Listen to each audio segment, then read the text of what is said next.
Well, hello everyone, and welcome back to another homebrew D&D session. Session 2 of the campaign, What is to Become? When we last left our heroes, they found themselves in the remarkable Port Chester. Some were there finishing up business. Others were there to meet old friends. But the day itself took a turn when a man was dragged into the street towards the gallows by the guards and mentioned something during his last moments, how the stone will take you all. And after the rather quick and swift execution, the heroes found themselves gathering not just clues, but a strange, mysterious stone. And as they tried to ascertain what this stone could actually do, there were screams. There was a sound of violence. And our heroes found themselves amidst an attack on the city.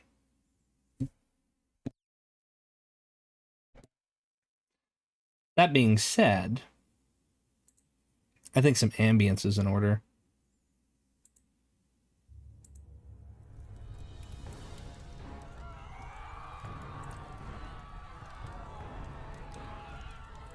There we go. So,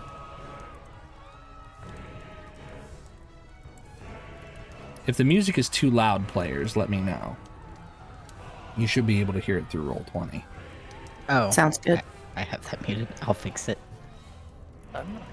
Wait. Let's see.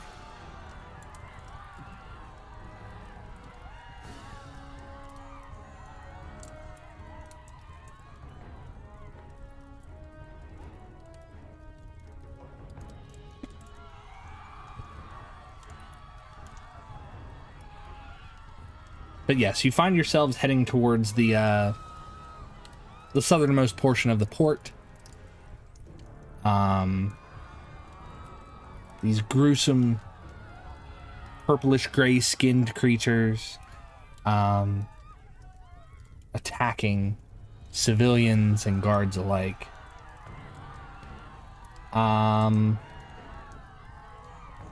Just for reference, allow me to show you what you see.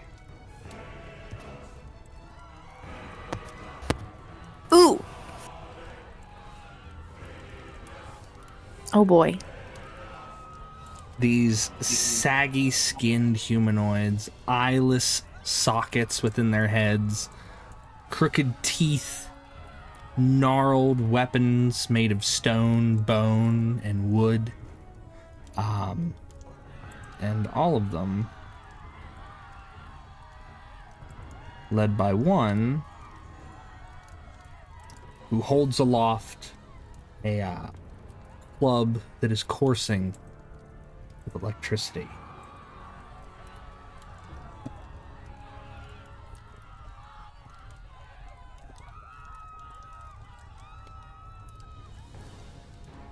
The players,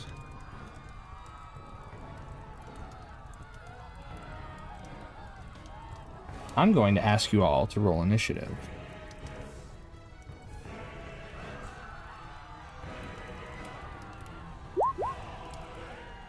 I did it.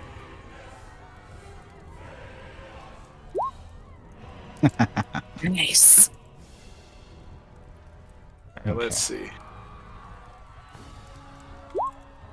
Not what I expected. Oh no. That's not good. That's okay. We'll live through this, right? We'll live through this. So I need to know, do you roll anything well? Is Kubo good at anything? I hope so. For anyone watching, he got a 3 after a -1 to his initiative roll. yeah. It's fine. So Should we announce our rolls since people watching can't see them? I'll read them out loud. I'll read them out loud because I have to organize everybody anyway. So Kubo's got a 3. Ikko, you go on a dirty 20. Korfel, you go on a 19. Brielle, you go on a 12. And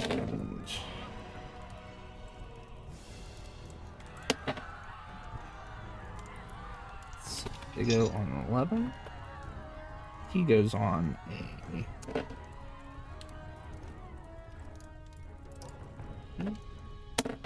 And they go on. Perfect. So, you'll see that there are some guards around. They're wearing these teal gambesons, and some of them have turbans or head wraps about their heads to signify them as guards. They are not the religious guard that you guys had met before, not like the high marshals or anything like that. These are just town guard. Obviously with there being fire and things like that going throughout the town, and the town itself is rather large, the high marshals are tending to other matters within these portions of the city. Let me organize everybody.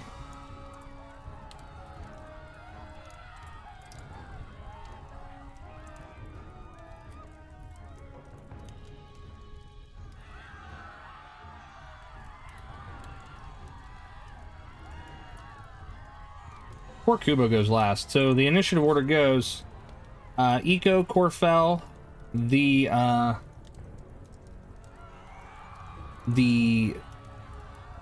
enemy warlord, Brielle, the enemies, the NPCs, and then Kubo. So Ikko, you are up. You should have control of your character. If you do not, let me know, and I will adjust it so that way you can move her around. Oh, I see. Okay. I've never done this before. You're fine. Each square is 5 feet, so you take up a 5-foot square. So whatever your speed is, divide by 5. That's how many squares you can move. So I believe you've got a speed of 30? Yeah. Walking speed is 30. Okay. So what would you like to do, Ikko?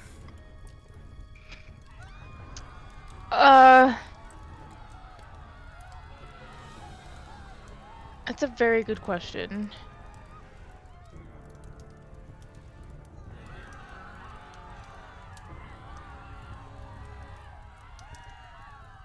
You said each square is 5 feet? Yes. Can I move diagonally, or is that... Yes, you can move diagonally. I am a DM who believes that diagonal spaces should not count as more movement because it's like a chessboard. You can move one space. It doesn't matter, so. Okay. I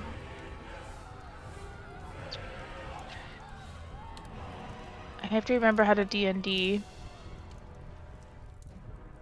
Or how to rogue, I guess.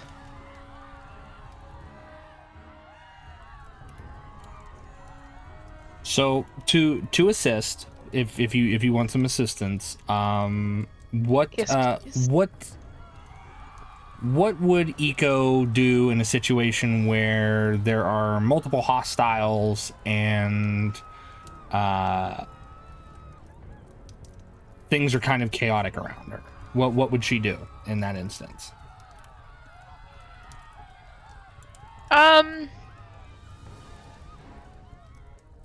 guess in this circumstance, I mean, she would probably just want to survive, but like if the whole port is being attacked, like she's gonna probably try to do something to help her own survival, I guess. Okay. Because just running away probably isn't the best option.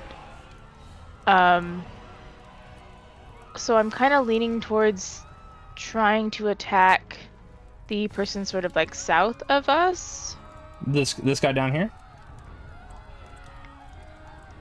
Yeah. If you need to ping, just click and hold, and that'll help designate what your target is. Oh, okay, cool. Thank you. Oh, you choose the color for that. Gosh, I wish I wasn't the one going first. Yeah, I was gonna say like that puts you in an awkward spot because you're generally like, as a rogue, you're flanked. Can Korfel call out? Well, another thing you can do, on your turn, you can hold your turn until someone else goes and move yourself in initiative order. So instead of going first, like if you wanted to go after Korfel, for instance, since Korfel goes on a 19, you could go after Korfel. Or you could choose to go after someone else. But that would move you from 20 to wherever that is in the initiative order. Don't wait on me, though.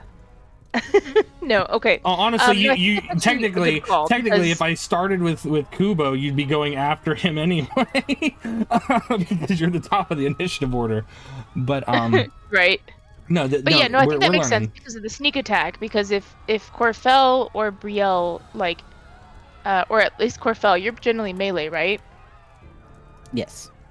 Yeah, so like if Korfel goes after the person closest to us, then I could go for like sneak attack. So yeah, I think I will hold an action. Do I have to designate what my action's gonna be, or just say I'm gonna hold? No, you can say I'm electing to go after Korfel in initiative, and then I will just swap you in the initiative order. Okay, yeah, I'll do that. Okay. So after Korfel goes, though, then that's where you'll be at in the initiative order. All right, I'll take it. Okay. Because I don't think she would like lunge in front of them. So I think that makes sense canonically too. Okay. Well, in that case, Korfel, you're up. So I would like to at least take the time to... I mean, is it clearly obvious that the guy with the lightning's their leader?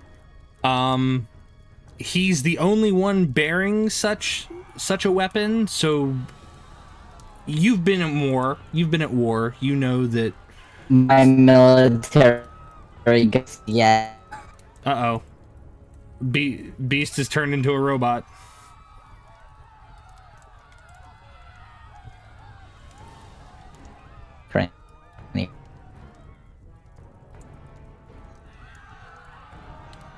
Hold on. If you disconnect from the call, the whole call is robots. Okay.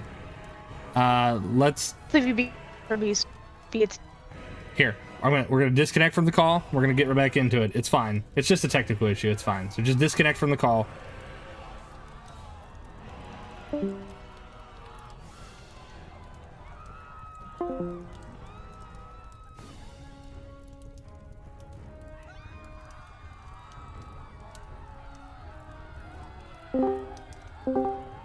Hello.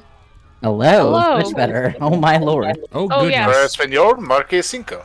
We're good now. Except that. Okay. Hola, ¿cómo estás? Does my military gut tell me that this guy is leading the charge, or at least the biggest threat? Yes. So from where he's at, he's obviously all the way down here. And between you and him are a few hostiles. So that is your call. Whatever you choose to do.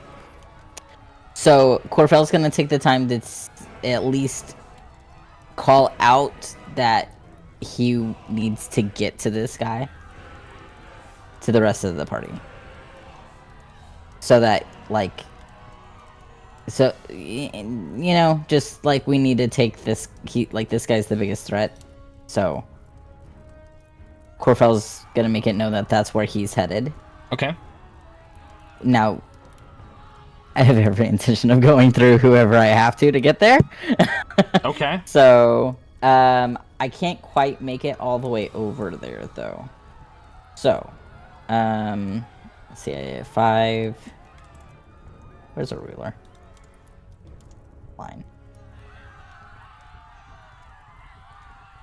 Yeah, I can make it about right there, I guess. So that's 30. Now you could dash. You could dash, and that would be double your speed, but that would be your whole action to dash because you're not a rogue to bonus action dash. Right. Yeah. No. I don't want to do that. Just well. Come on, you don't want 1, 2 attacks. No. What I'm going to on you? do. I was gonna say, don't forget to remember No, to I dunk don't. every clothesline. But what I am going to do is I'm gonna use my last spell slot, since I did use the spell slot first session. That's right, you did. Cast Shield of Faith, which is a concentration. Okay. On Brielle. Okay, so on you, I'm gonna put a little concentration thingy. Here, I'll make it easy, just so everybody can see it. I feel extra guilty now. Mm-hmm. I'll make it up to you, I swear. Okay, and you got a then little concentration thing on you. Now you can. And that's where I am. Okay. I have my shield. I have my longsword. I'm prepped, but that's the end of my turn. Okay. Up next now is Ikko. Ikko, you are up. You hear Korfel say that he needs to get to the big guy first. So that's, you see him charge ahead after he casts the spell and gives Brielle some sense of protection. But obviously you see that ahead of him there are many hostiles in the way. So what would you like to do? I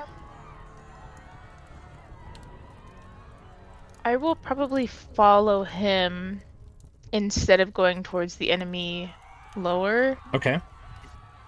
How do I do the thing you guys did where you see how far you can go? Oh, Is the that ruler? Yeah, measure? so On the left. yeah, on the left there's you'll see Underneath the letter. tools, and then you'll see like a draw, a text, and then a measure tool.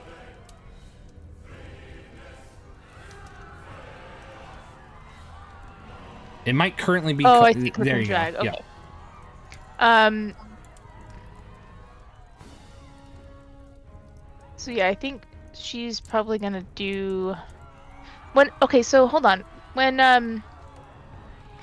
the rules say if an ally is within 5 feet, does that mean they basically have to be in the square next to them? Yes, basically, yes. Okay. Okay. Then yeah, I think she's just gonna kind of come up, probably here. Okay. Let me figure out how to move. You'll go back up and switch you'll hit to the the little cursor? arrow for the select. Yes. Yes. Select and then.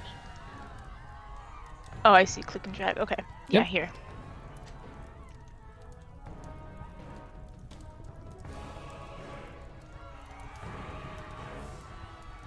And I think she's also gonna tell Kubo to follow her.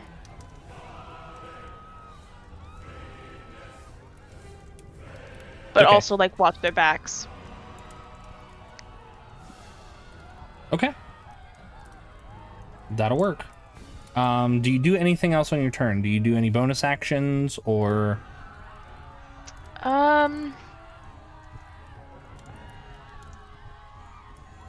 You know what? I think I'm gonna take the hide action. Okay.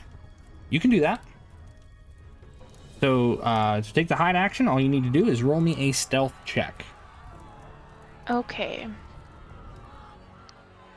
Oops, wrong button. Hold on. I don't think that's gonna. I didn't click the one. Oh, it did. It did anyway. Okay, yeah, 15. Okay, 15.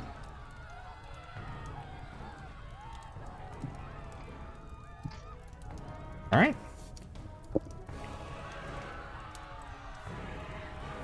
Ninja. you are hidden. All right. And that I believe will be your turn. Next up is the monstrous captain. He utters something out in some dark speech. And all of a sudden the other creatures, they almost instantly respond to that. But he's going to stay here.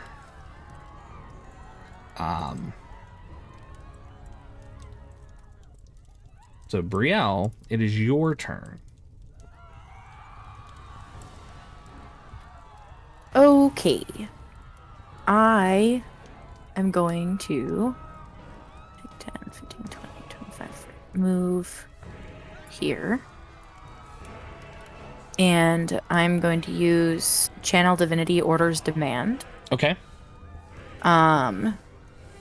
Which, it just says my saving throw.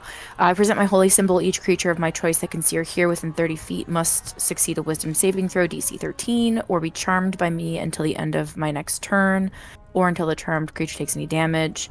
And I can also cause any of the charmed creatures to drop what they're holding when they fail the saving throw. Okay.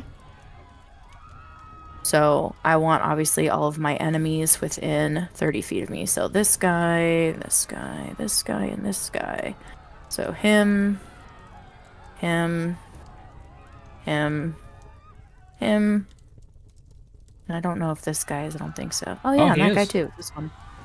So, Alright. yeah, all of those guys have to make wisdom saving throw DC 13. And I, of course, would like them to drop their weapons if they fail. Okay. Can do. We'll start with this guy here, and then we'll go clockwise.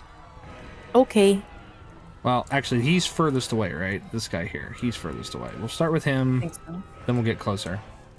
Okay. So, starting with this guy. He needs to make a wisdom saving throw. What is your DC? 13. 13. He has a -1, so that's pretty good. I kind of figured they weren't very wise, and I was betting on that. I just gotta hope you roll poorly. Well, I rolled a 14 for him, so he succeeds with the 13 because it's meter beat. So he succeeds. Yeah. This guy here, Yeah. that's an 8 -1, so he fails. Okay. And then up here, this guy, he succeeds. This guy, he fails. And then this fella also fails. So, So this one, yep, this one, and this one failed. yes. And I will mark them. Okay. That And they their do not have weapons. their weapons. Yes. Okay.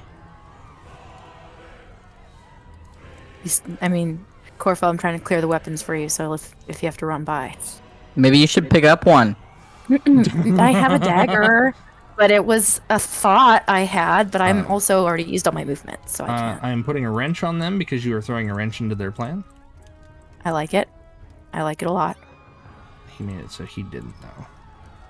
All right, and that was my channel divinity.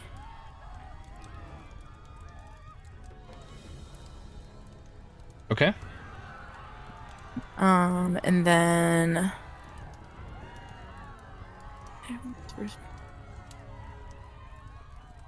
I was thinking about casting a spell, but I don't know if I should save it for heals. I think I'll save my spells for healing. So that ends my turn.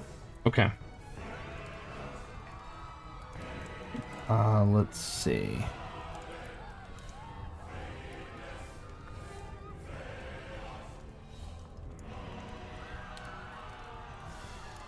Okay, so you exerted your presence over these creatures. Let's see. They have to make a save or drop until. They're charmed by. They're charmed essentially, Okay. but I think it's only by me, so I don't think it affects like a. Charmed until the end of my next turn, or until the charmed creature takes any damage. Okay. Okay, perfect. All right. Thank you. Mm-hmm. So, So they want to be my friend for now. well, they at least don't want to hit you. Yeah, that's fair. This guy does though, because he's not charmed. He is going to try to hit you with his club. He has a +4 to hit. But I don't believe an 8 hits you.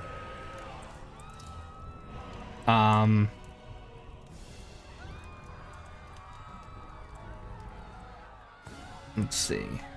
I am a 14 with Shield of Faith, so it does not. Okay. This guy is going to try to run in, but he's going to attack this guard.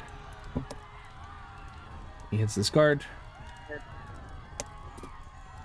Damages this guard. Alright. These ones don't want to hit you. Mm-hmm. But, he's going to run in. And What about their dropped weapons? Is it an action to pick it up or no? I don't remember. For them, yes, it is an action to pick it up. So he's going to pick up his weapon, and he's going to run in. So he cannot attack this turn, but he is also going to pick up his weapon. And he's going to move out this way. This one's going to pick up his weapon and kind of not know what to do right now. He might move in here. These other ones, going to attack these guys up here.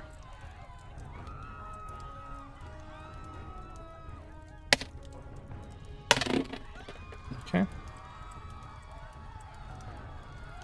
They're going to attack her down here.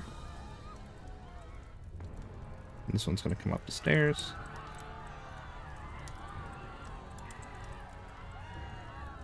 These guys are going to move here and here.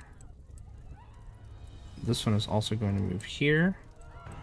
These ones are going to corner this poor lady over on the edge of this this walkway.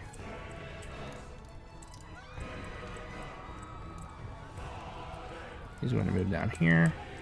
Would I know if these creatures are considered undead or not?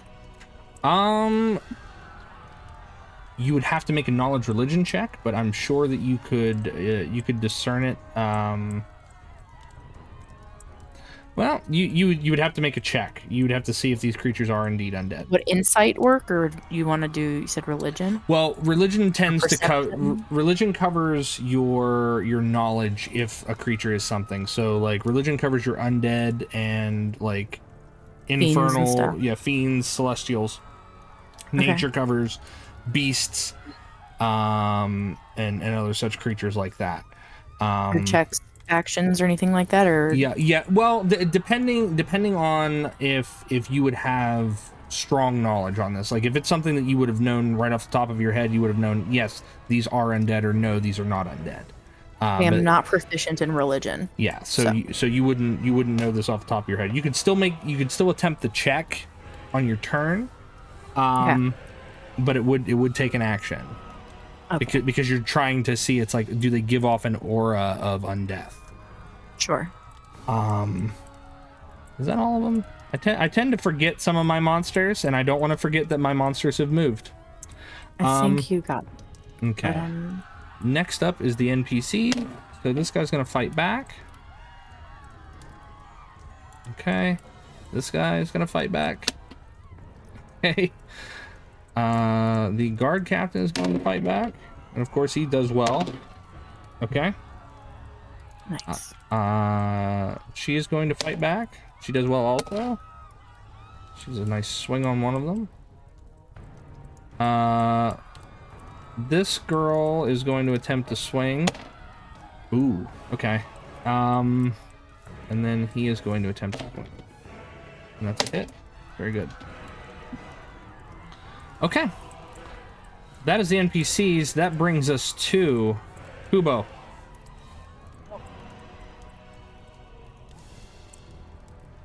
It is your turn, my friend.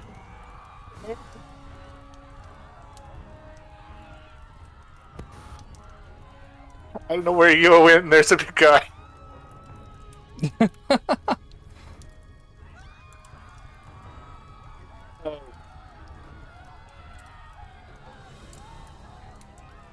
Good question though. Do you consider this an awning? So like that would be a legal move? Yeah, you can move straight through there. That's an awning, so that's... Wait, 25.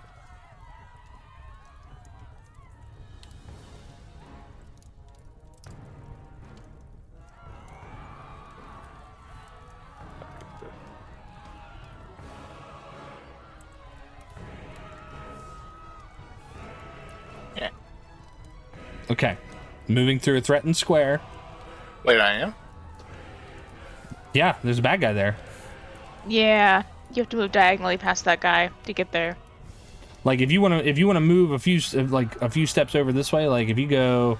Yeah, it was like one... Yeah, that was what I was doing. Okay. I didn't see the track because it just dragged you directly. It just jumped. Yeah. Okay. Yeah, going by this is 30. Okay.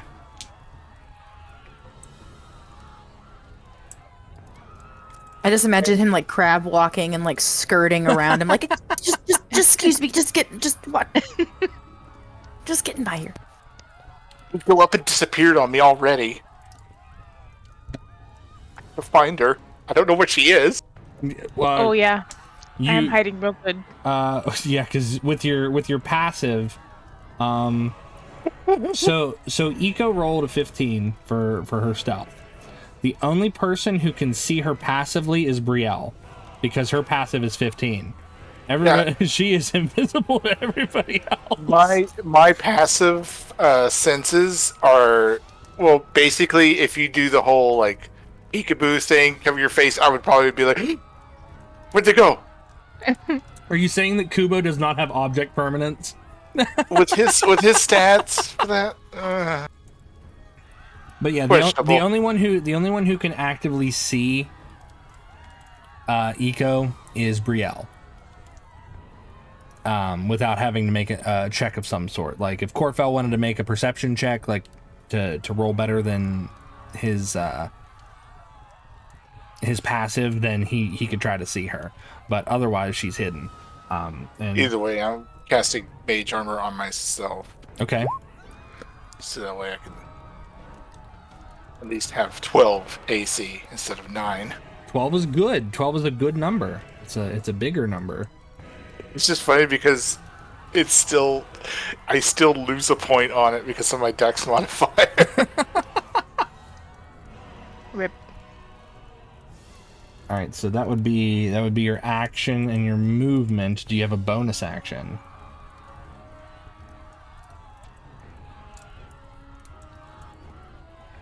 So no. Okay. So I would assume that would be your turn, right, Kubo? Right. All right. Korfel, it is your turn, and you have this nasty-looking creature in front of you. Yeah, I'm gonna stab it. Okay. You must stab it. Go ahead and stab it. Oh, okay, so I drop initiative order for the whole combat. Yes. Oh, okay, that's fine. I'm just clarifying. 17 to hit. Yeah, 17 hits. I believe their AC is not that high. No, their AC is 11. Oh, so okay. Your target number is 11.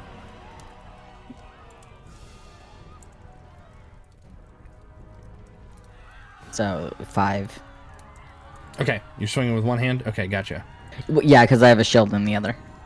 Okay. You Don't swing. Don't I have a shield? I believe you do. You have to Yeah, tell you have to have a tell me shield, what you yes. have. You have to tell me. I what know, you have. that's why I'm confused because my inventory doesn't show my shield. Oh, there it is. Okay, I found it. All I'm right. just blind. You you actually cleave through this guy. He goes down pretty easily.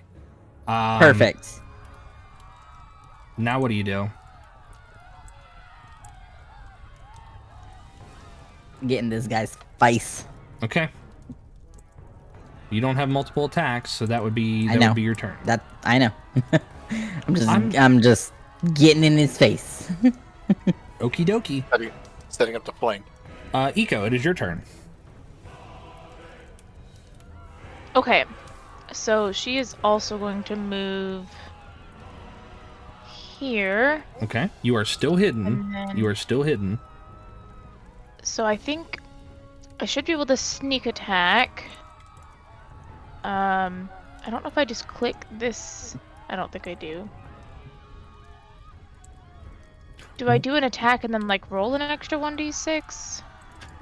You should be able to on your character sheet select the sneak attack after you do the attack. But I don't know if because you're a rogue if it's going to total it for you on your own. Well, you need no, to roll. okay, I You can need to roll to get hit sneak first. attack. So Yeah, my bad. it's okay. Alright, we'll disregard that. Okay, so I just pick a dagger, I guess. Mm-hmm. Oh, right, for the hit roll. Okay. Oof. 11 hits. Their AC is 11. Sweet. Okay, and then I rolled damage and then the d6? Yes. The D6 Okay. would be your sneak attack damage, and then, ooh, it rolled it for you. It rolled it for you for your Oh, did it? yeah. Yeah, Oh, yeah. I see. Okay, cool. So ignore 13 that. points. Okay. You take this guy out. He does not see you coming, Ikko, and you get your dagger up into a soft spot of his like doughy, gross, flabby skin, and you get it within a soft bit and hit something vital, and he crumples to the ground. Yay, I'm competent. But in doing so, you're no longer hidden because you popped out of hiding. So So I'm gonna bonus action hide again. okay, go ahead and roll yourself. Amazing. I love rogues. Oh, then I lost it. Bonus action. Why is it not listed here anymore?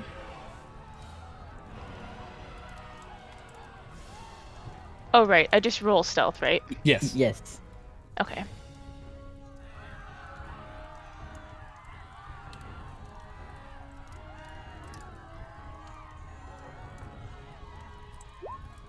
$17. Okay, higher than before.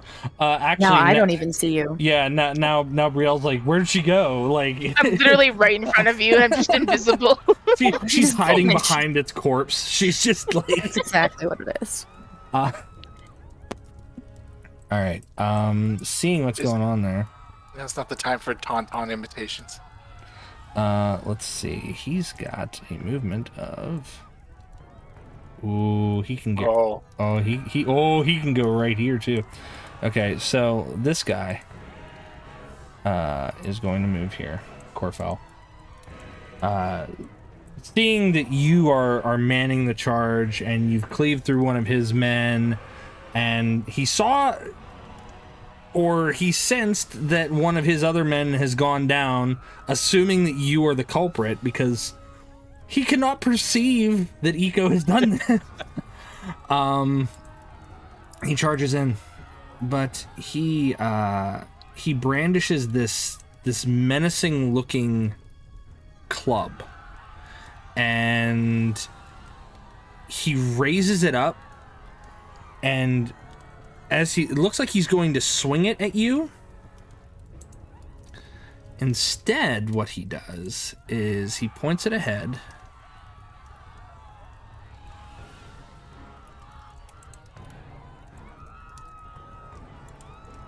Let's see.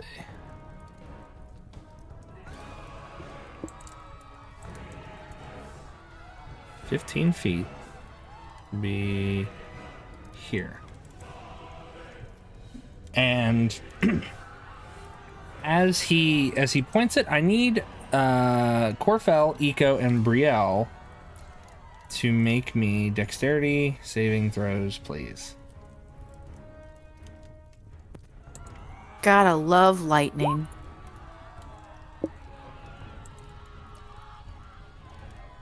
$16 for me. Okay, 16. Oh no. Oh no. Question. Yes. Since he's not attacking me directly, can I not use my protection reaction?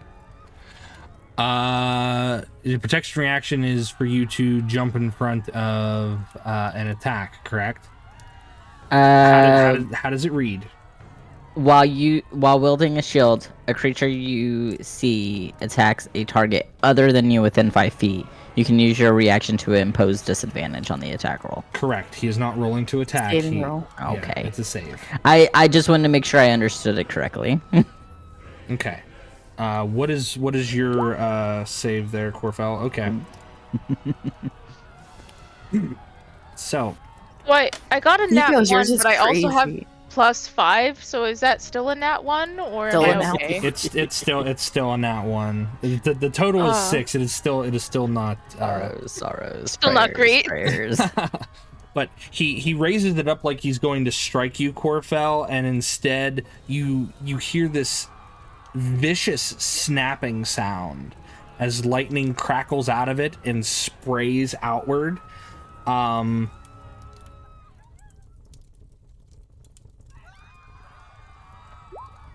Okay, I rolled really low, which is good. So Brielle, you take half of 5 rounded down, so you take 2. But Korfel and Ikko, you take 5 points of lightning damage. Okay. And I gotta see if it recharges. Okay. That was that, and he lets out another howl as a bonus action, and he is going to bolster his allies. So all monsters within 30 feet gain advantage on their next attack roll and can move up to 10 feet without provoking attacks of opportunity. So who's within 30 feet?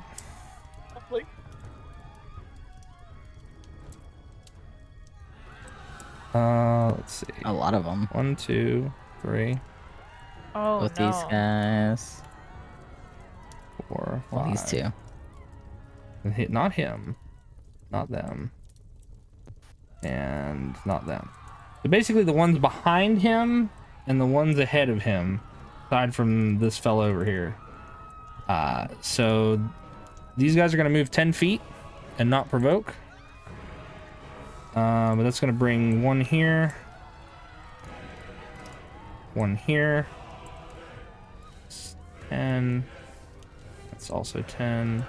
Also 10. Okay. That is their turn. Brielle, it is your turn. Great. I have friends and I don't like them. Oh, come on. They just want to talk. They smell really bad, but they just want to talk. I am going to cast Sanctuary on myself. Okay. Ward a creature within range against an attack until the spell ends. Any creature who targets the warded creature with an attack or a harmful spell must first make a wisdom saving throw. On a failed save, the creature must choose a new target or lose the attack or spell. So I'll cast that on myself. Okay. And that is my action. And then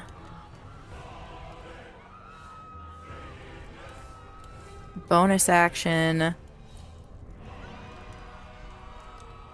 going to cast Healing Word on Korfel. Okay. Go ahead and roll that sweet healing damage.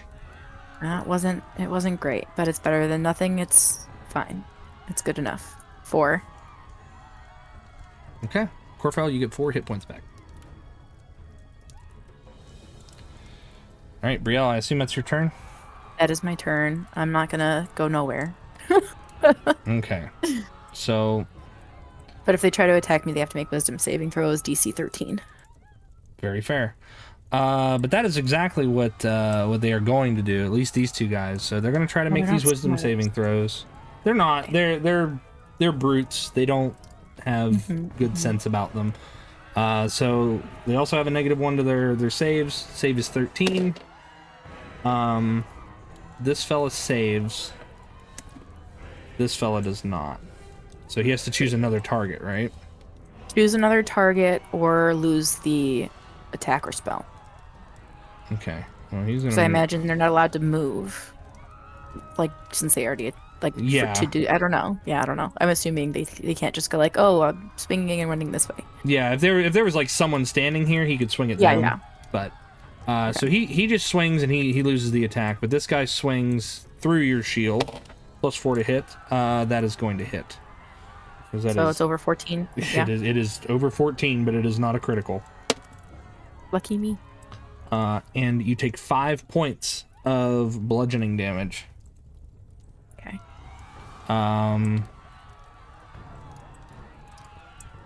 These guys were able to move freely on their turn thanks to their commander or their warlord.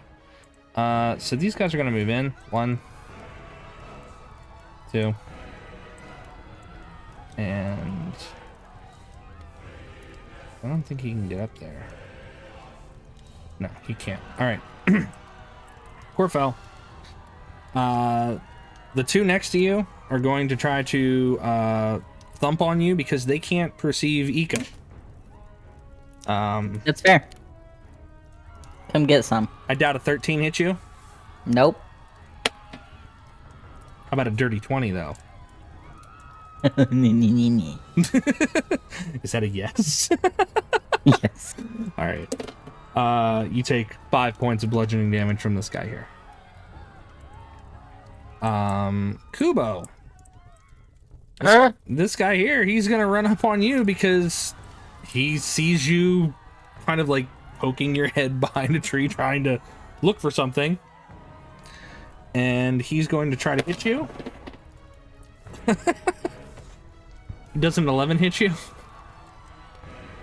No, surprisingly. Wow. Only because of mage armor. It's He one missed. off. He missed. All right.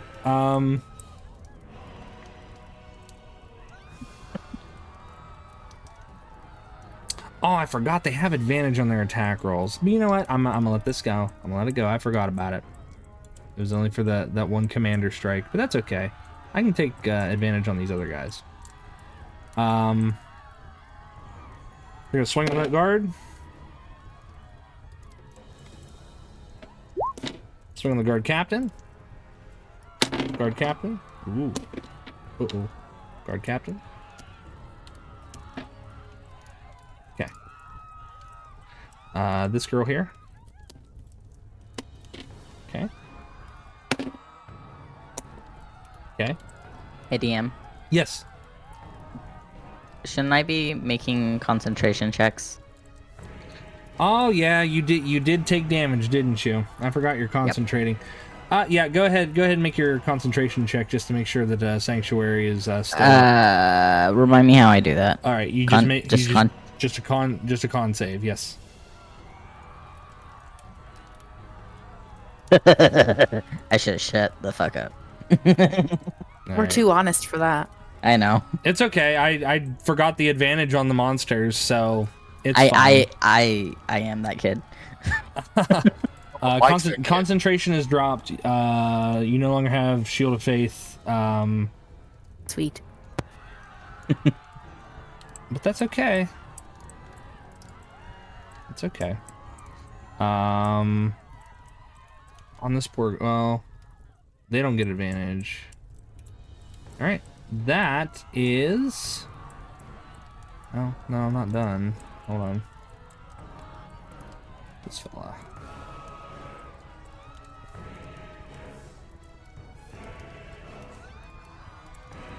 And this fella.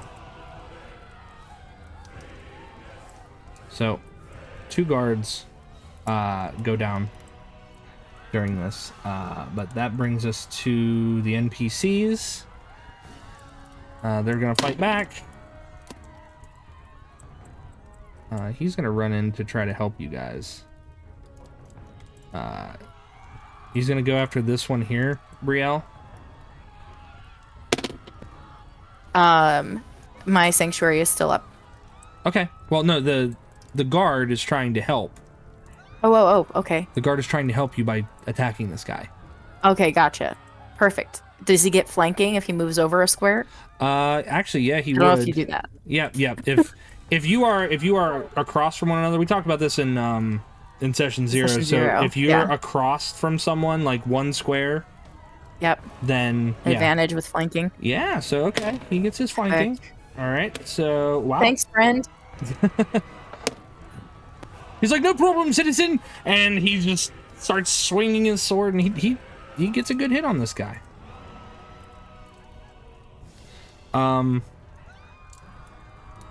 Yay. That's them. All right, Kubo, it is your turn. You have a monster in front of you.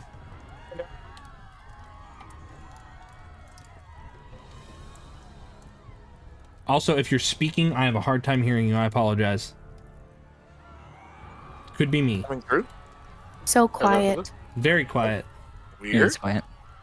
I can hear you, but you're just kind of soft. Oh.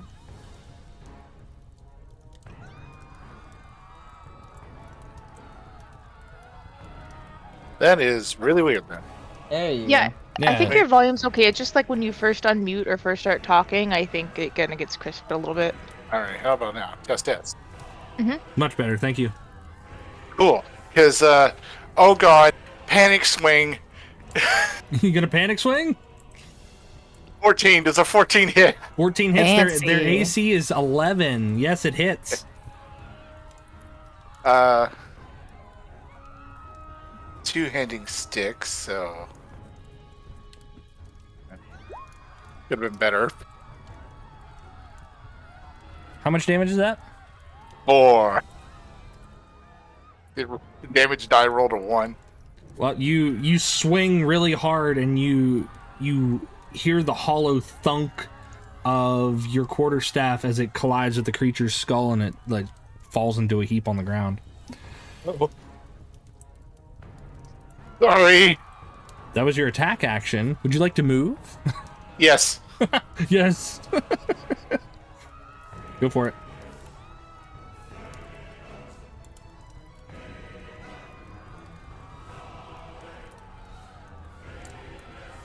Where would you like to move? Oh, there? man. Doesn't go there. I don't know where she is. Yeah, she's even more stealth than before. So on that note, I was actually just reading the hide action thing, and I don't know if these are like older rules, but it was saying that like I'm supposed to technically be behind like 3/4 cover or total cover and out of an enemy's line of sight to use the hide action. I think you're small enough to hide behind. You're small Yeah, enough to you're hide. hiding You're amongst the corpses. You're hiding amongst these medium-sized corpses. So yeah, you're. But you're also, fine. you're behind Alright. me, and I'm significantly larger than you. if you were, say, in like an open arena where there wasn't like smoke or allies or anything to hide behind, then yes, I would say that you would have a difficult time taking the hide action. But in this case, Okay. you're in the clear. Okay, I just wanted to make sure I wasn't like accidentally cheating. No, you're good. All right, cool. Now, if you were playing like a giant, then yeah, you need to find something big to hide behind. But no, you're okay. Coming around that tree, though, I'm gonna just look at all the other similar creatures to what I just encountered, and just, oh no, Actually, its head just did that. you both Ikko and Kubo, the two of you grew up in the mountains, right? Yeah, like the tunnels underneath them. Okay. Specifically the tunnels, right? For the most part. I will allow the two of you to make a knowledge history check. Even if it's untrained, you can make a knowledge history check. Because now you're getting a better look at these creatures. Nat 20. Okay. Well, here, maybe I'll also get a nat 20. Tails. Close enough. Ikko, you know these creatures to be Grimlocks. These are subterranean creatures. They long ago they were once human. This is with a nat 20, so you have like all of this knowledge. You're like, wait, these look like these. So these are these degenerate creatures that had spent so much time in dark tunnels that they naturally became blind, and their tendencies lean towards cannibalism. They don't need to see in order to perceive other creatures. They've got excellent hearing, which you've been able to bypass with your hide checks, because they go based off of their passives. But their senses are so heightened that they can perceive like faint changes in the air and other such things. But yeah, these creatures are all Grimlocks, and you know that Grimlock warbands are led by warlords.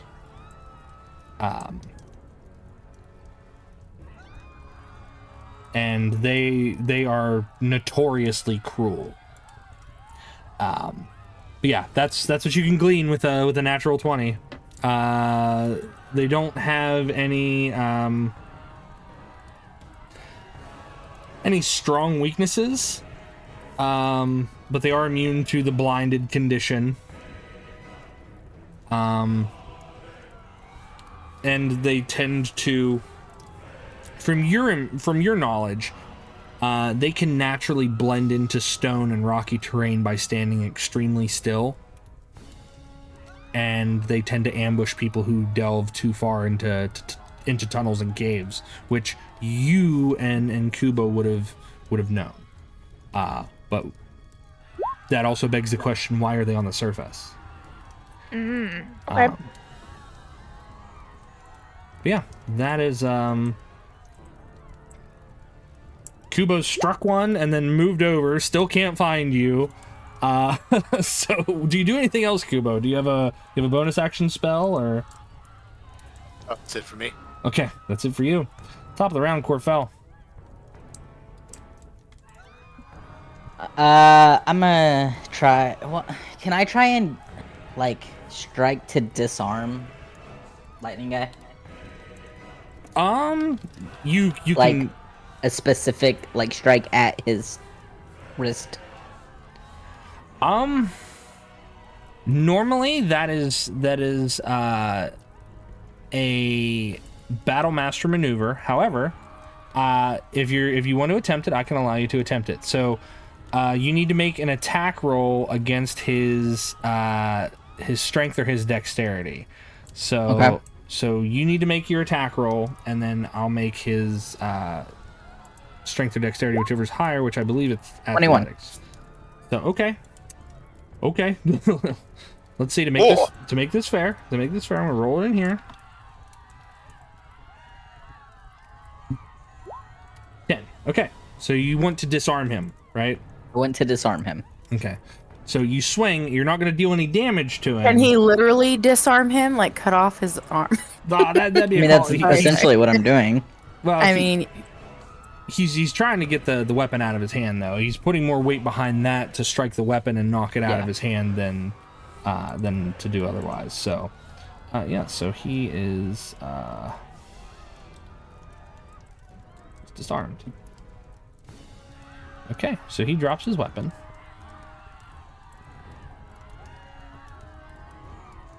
So he's not holding the item with more than 2 hands, so you don't have disadvantage on it. So yeah, you strike his wrist, and he goes to bring it up as an instinct because he feels your weapon cutting through the air, and it collides with it, and as it does so, electricity just kind of like shoots wildly out. You take 1 point of lightning damage, but he is disarmed.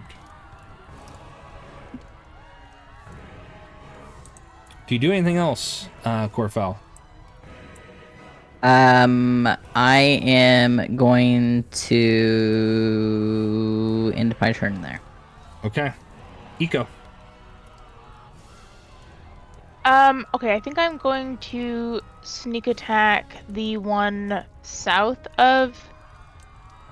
you said hold. There we go. This fella here? Okay. Yeah. And I realized that I actually have advantage because of pack tactics, so I hit the last one, so it's not really a problem, but maybe I could have nat 20'd, and that would have been cool. So I'm going to roll advantage, I guess, on my attack. Okay. Which I guess just means that I roll it twice. Yes, you roll twice and take the higher. Okay, so 15, which is a dirty 20, and then 12. Okay, so I'll take the dirty 20. Okay. And then I'll do sneak attack again. So there's that. And 12 points. 36. It rolls it for you. So oh right, I keep forgetting. yeah, My bad. It rolls it for you. All right, so that's 12. Okay. All right, you sneak attack that one before it can get a chance to do anything to Korfel, and same thing. You find that soft, squishy bit, and as soon as your dagger reaches into it, it's like whatever organ you pierced is like a water balloon, and it just oozes blood and it dies. But its blood is like this greenish ichor. It's not like red blood. It's green and gross. And do you do anything else? I think Because you're no longer this time hidden. I will. Yeah. I think kind of probably realizing that Kubo seems to be looking for her. I think I will probably just not take a bonus action because I don't need to disengage since there's no one next to me. But I might just go ahead and back up one. Couldn't you hide again? I could. So I might like back up one Okay. and be like, "Hey, I'm right here, Kubo." And then disappear in front So of yeah. How cruel. So I think I'm gonna be. I mean, like they grew up together, so I think she would be like, "Hey, I'm still with you. I'm gonna disappear again, but just support Korfel and Brielle as best as you can from the back line." Okay. And then I'll roll the stealth check for the hide again. Yep, roll your stealth.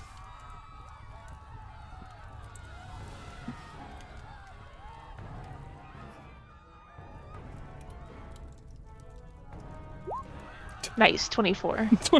So, Kubo, for you, Ikko appears. Hey, I'm here. Everything's gonna be okay. I'm right beside you. Poof, gone. it's just gonna say like, wait, is it okay if I use my? Oh, and she's gone. And she's gone. All right. Yeah, she like comes out of hiding, murders this enemy, steps back, hey, I'm here, and then disappears again. Okay, so, is that your turn? Yeah, that's everything. Okay, so this guy is going to spend his movement to pick up his weapon, which, Korfel, you get an attack of opportunity on him if you wish to do so. Absolutely.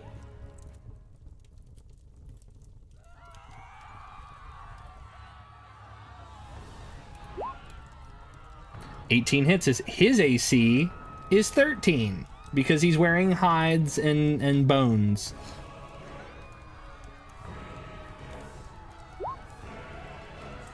He takes 7 damage. Oh, he takes only 7? Okay.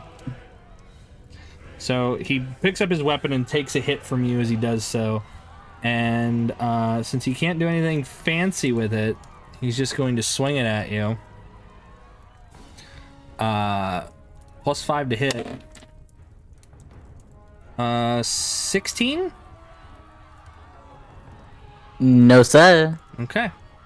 So 16 misses, and that is his turn. That brings us up to Brielle. Brielle, it is your turn. I'm gonna use the dagger I was given to stabby the guy next to me. Okay, go for it. Or at least attempt to stabby the guy next to me. I have full faith that you can stabby the guy next to you. I don't. Oh, okay. 7. Damn it. Alright, well. Back to the training yard with you. Handed a dull 9. Yeah, they gave you a dull knife. You're fighting with Look, the wrong I'm end used of to the knife. swinging with a hammer, not used to stabbing with a dagger, so I'm used to a bigger target area range thing. So, I am gonna just, let's see.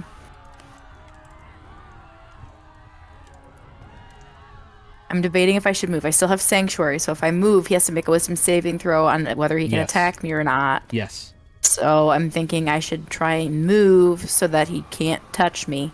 Okay.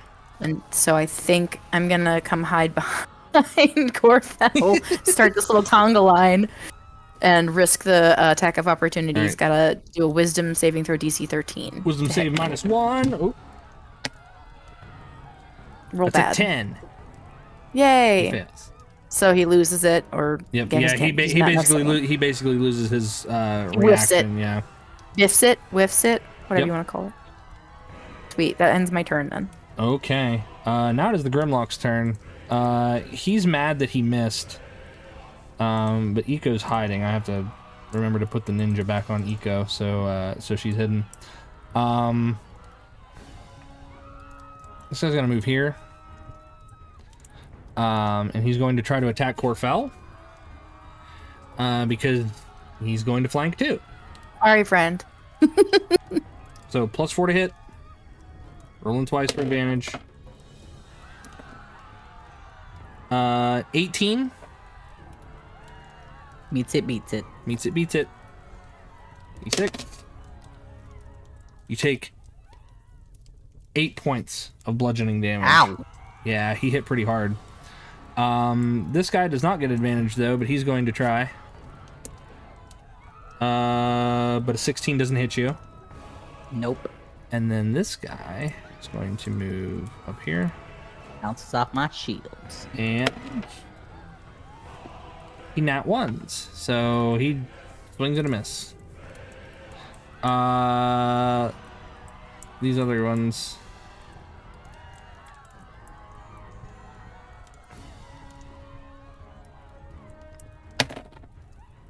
Okay.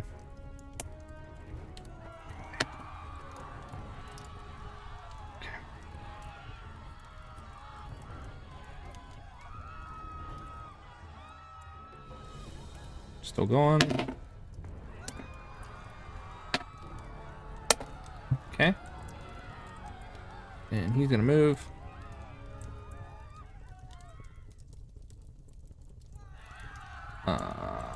They are going. I don't like that the NPCs and the Grimlocks go like one after another, but that's okay. Stuff happens.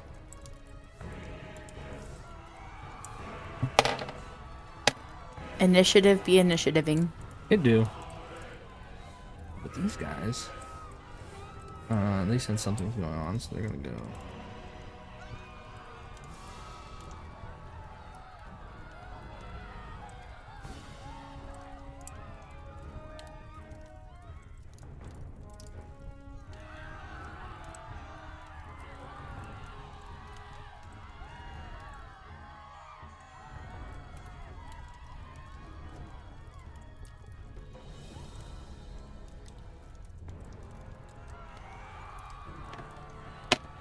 Okay.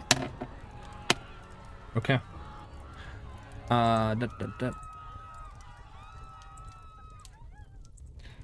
So the sounds of battle and combat continue to build, and you all hear the sounds of townsfolk being ushered out of the market square, while the rest of you hear the clashing of swords and blades through some of these alleyways, and you hear Korfel and Brielle. You've heard this sound many times before in the battlefield. Men are dying, and you hear them give out their last screams as these creatures begin to finish them off. But they persist. That is them. The NPCs get to go.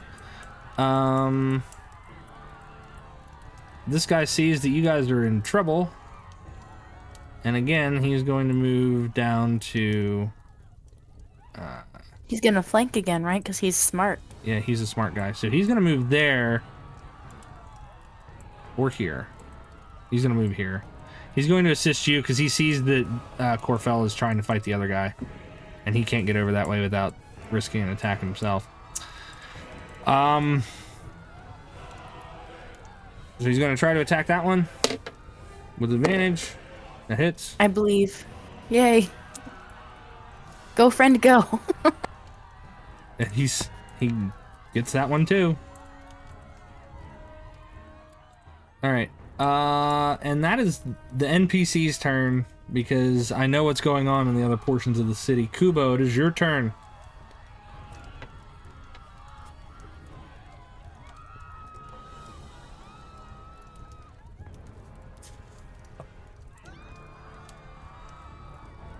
Also, if Kubo's talking, I can't hear him.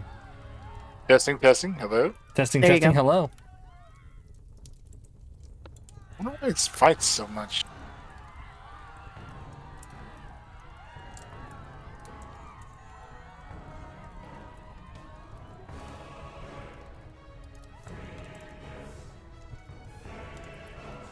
And Kubo, even with your passive perception of 10, you do see that these creatures are making their way around. It looks like they're trying to flank.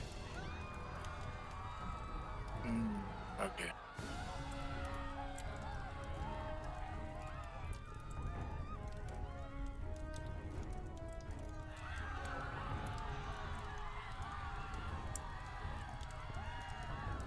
So what would you like to do? Would you say I have a clear shot to... Wait. Is it that one? He's got like a potted plant in his way, so he's got maybe like half cover. You could attempt it though.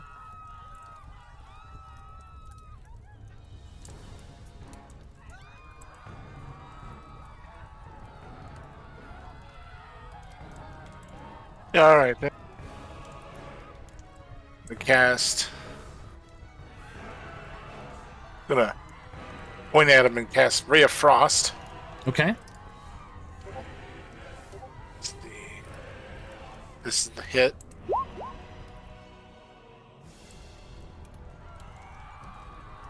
All right, let's. I think. Yeah. 19 hits. Even with the cover, 19 hits.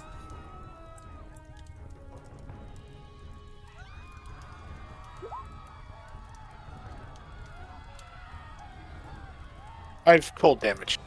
Okay. You lash out a ray of frost. And just as the creature is moving the ferns out of the way, to kind of like growl menacingly, it moves its hand and it parts the fern just enough for the ray to blast him directly in the face. And it kills him. Yeah, I'm with to slow him down, but I guess it works. Alright, anything else, Kubo?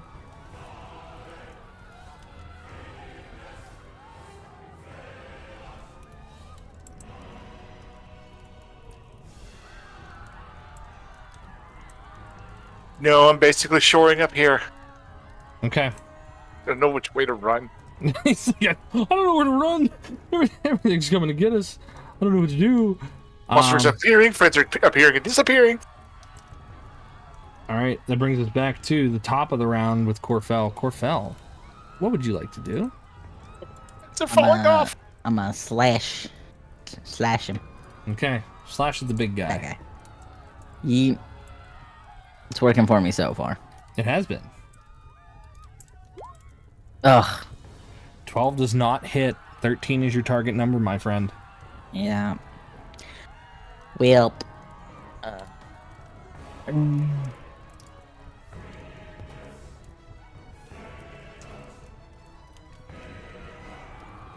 That's considered an action. Okay. I'm gonna move these corpses so that way I know where I can move my bad guys. Fair enough.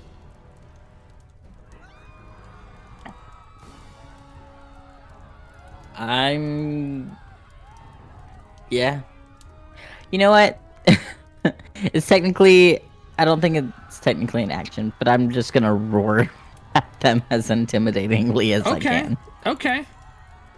You know what? I'll give you an intimidate check. Since you disarmed him once, you've displayed a sense of power, so you can go ahead and try to intimidate him. That's fine. That's a nat 20. Okay. I was hoping it would be like Star's daunting roars in the past. Yeah. With Shut up, the we don't talk about that. with the what is it, the Leonin? They have that daunting Yeah. roar and Meow. meow.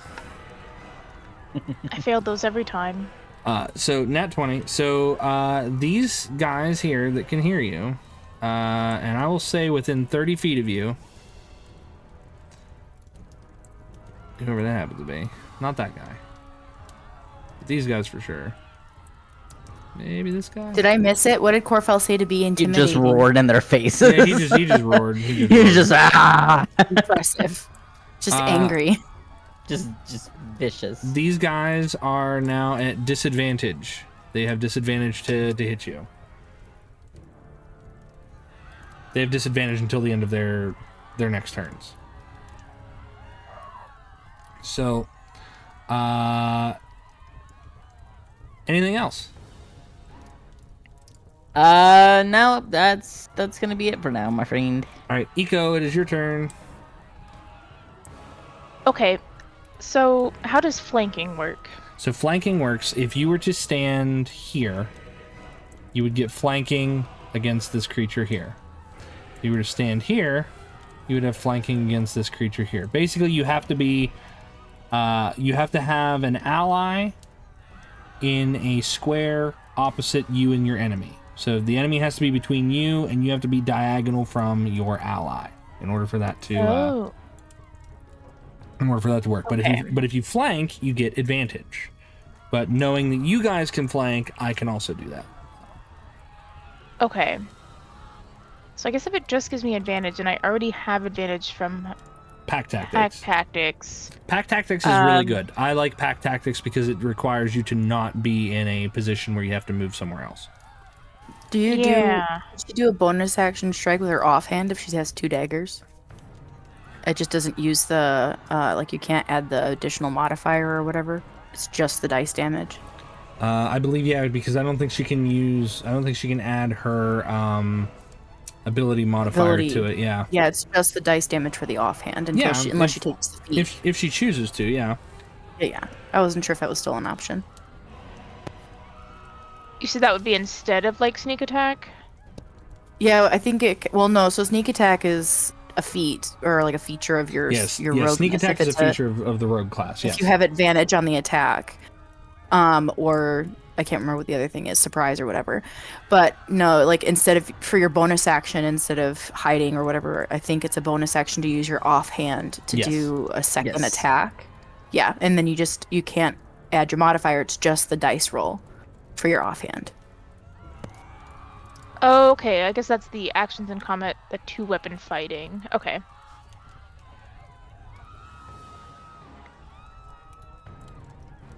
So what would you like to do, I Ikko? see.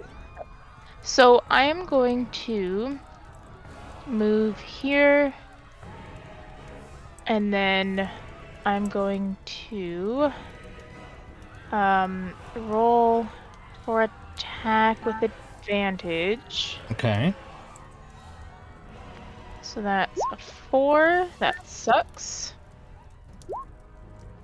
And then a 19. A 19 hits. And then, okay, so I can sneak attack for my first attack, right? And then as a bonus action, I can hit again with my second weapon? Yes. But you won't get to add your ability modifier to the second weapon. Right. Okay, that's fine. Just So I'll D4. do the first one is a 6. So 10 points. Plus the sneak attack, which is another 3. Well, your sneak attack was 4. Like I said, it rolls that for you. Oh, right. So a total of 10 then. Okay. And then you can just roll to hit for your offhand, and then you'd roll a d4 without any modifiers. Okay, so roll to hit it the second time. Yes. I see. And that's... And I can see how the modifiers add in there. So if you just do a regular attack, like with your dagger, see 22 hits. So when you roll your damage, I can subtract your modifier from it and put that into his damage total. So just go ahead and roll damage normally. Okay, so that's still 1d4 plus 3. Yeah, whenever you roll your damage. So yeah, so. And then you just remove the sneak attack. Okay. Yeah. Well, I remove the sneak attack and then I remove your modifier. So you rolled a 1 plus 3 for a total of 4. So we take away the 3, so you do 1 point of damage. Ah, I see. Okay. Basically, your second attack is an offhand attack, one that you're not that skilled with unless you have a specific feat. So it's you just taking like a quick swipe. So it represents you not having full control over the attack. Okay. All right. Put the right knife in, you take the right knife out. Then yes, that is my turn. And you're no longer hidden because you used your bonus action to attack. Right. All right. Now it's the Grimlock captain. All of a sudden, you pop out of nowhere, and he doesn't like what he sees. So he's going to let's see. Is he going to swing at Korfel? Korfel's doing a lot of damage to him. But you also just did a lot of damage to him. He didn't know where it came from. Let's go. He's going to attack Korfel because that's what he's been doing. 18, Korfel. Yep.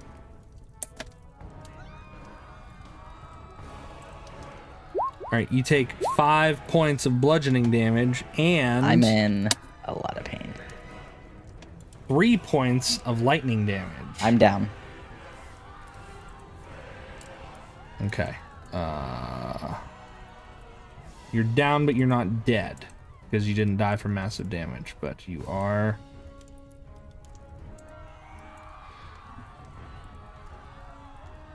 There we go. Baby fall down. Baby fall down. He does that, and he kind of lets out this low grumbling roar.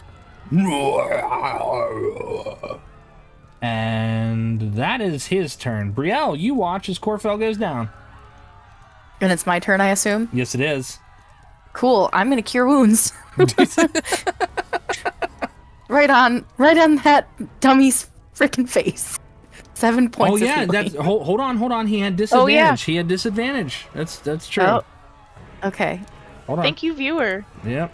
Let's see. No, that was even. It was Better. It was yeah, it was even better. So even with disadvantage, at least it wasn't a crit. That was a 20. So Boy. we'll 7 stick points with of healing, my friend. I heal him 7 points. Better than nothing. Okay. Can I move through my companion's spaces? Yeah, you can move through friendlies. So if I want to move through Ikko and behind him, I don't leave his Correct. attack. I don't leave his space. So there's no attack of opportunity. But now I'm giving Korfel flanking. Correct. Okay, I am gonna do that, and I don't have anything else, so that ends my turn. Okay.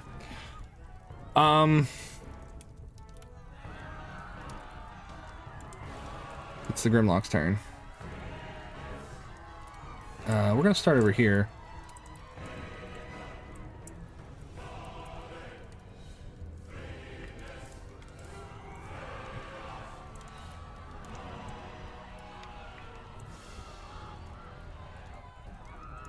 And move there. Kubo, he's gonna swing on you with a +4. And that's 1. Okay. So he swings and misses. This one is going to move here.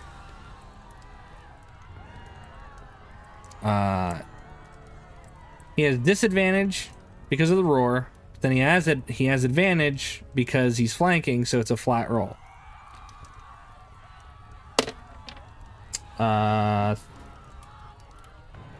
16 does not hit you. Nope. Okay, he has disadvantage. And that's a whiff. Okay. But he misses also. But he's going to move here. But in moving there, Ikko, you get an attack of opportunity on him because he's left your threatened area. Yay! So I just roll like regular attack. Yep, just a regular attack. You don't get to add sneak attack or anything to it. You just get to reaction stab him. Okay, I'm sorry. Do I roll the hit dice first to see if I hit him, or do Yes. I just roll damage? Yes, you roll Yes. hit dice to hit him, yes. Okay. 16 hits. Cool. Stabby. 7 piercing? Okay. Because we don't have the sneak attack. Okay, he goes down too. Isn't sneak attack also if they're within 5 feet or interacting with another ally? I believe that is correct. But her rolling the sneak attack damage, it's not going to live through the 7 damage she put it through. So the sneak attack damage wouldn't count. But It does also say once per turn, so I don't know if I yeah. can do that as like a reaction. Yeah. So she would Oh, have yeah. if she used it as her reaction to sneak attack. I get it. Then Yeah, she I wouldn't see. get to do it on her turn. Yes. Correct. Thank you. All right. I'm gonna again. I have to get rid of these corpses because they clutter my screen. There's too many bodies. Yeah, it is a little corpsey. It's a good problem to have as long as it's not our corpses. Right. Well, tell Korfel to get up off the ground. That's all you gotta do. Which you I mean, I did. healed him. That's what I did. What the stick? Come on, do something. Like, come on. You just poke him with a stick. Come on, do something. All right. So that is the Grimlocks. Oh, hold on. Oh, they gotta move now.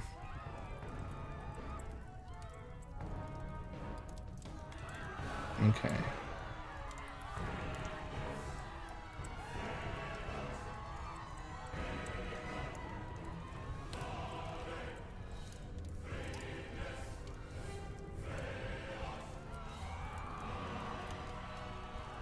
Keep moving.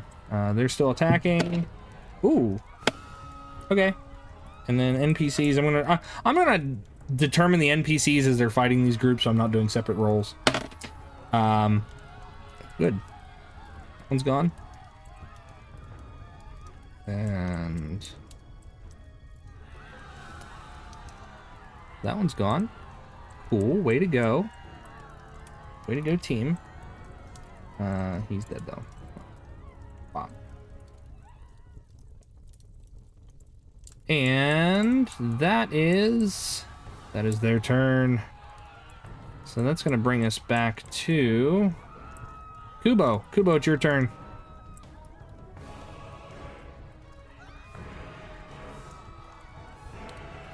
Give him the stick. Don't give him the stick. Don't give him the stick. Thank you for the G.I. Joe PSAs. Thank you for that. That was awesome. An 8. That's a whiff. Yeah, an 8 does not hit, unfortunately. Their AC is low, and technically it's lower than yours with your mage armor, but Yeah. it's a swing and a miss. So what do you do? Do you back away? Do you risk not being hit by this guy?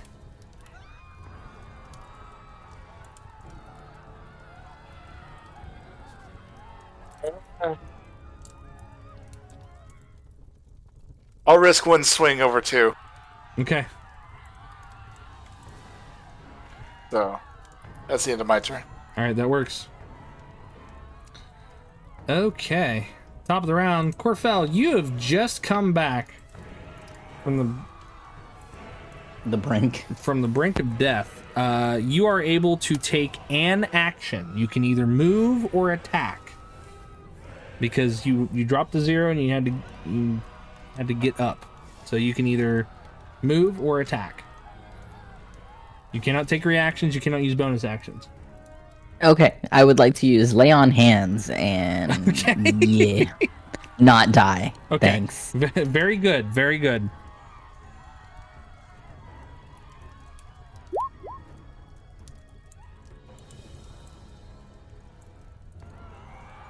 How much damage did you heal?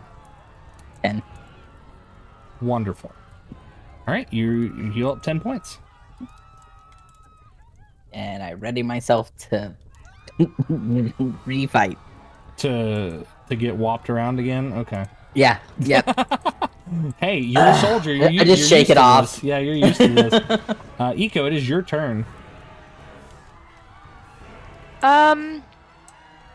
Okay, so I think seeing that Korfel and Brielle are positioned around like the big boss guy, Mm-hmm. I think I'm gonna take disengage as a bonus action Okay. so that I can move up here Okay. and go for this guy so that they don't attack Korfel as well. All right, gotcha. So I think I will do my regular attack with advantage. Yeah. So there's one. Nice. 24 hits. Yes, yes. And I'll still roll with advantage in case I get a nat 20. Nope. Okay. And then I will roll my attack.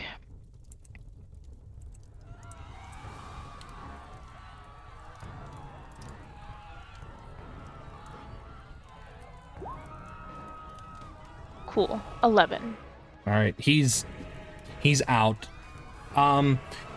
With the nat 20 knowledge that you had before, Ikko, on these Grimlocks, you know, like kind of like their soft bits. Like, you know where to hit them. You know they're not armored creatures. They don't normally wear anything other than like loose leathers and furs to protect themselves, because they can't see to fashion or forge anything. So, you know, you taking them out rather easily is kind of something that you've done before. Let's put it that way. It's something you've done before, especially in the tunnels beneath your homes. Okay. Do you do anything else?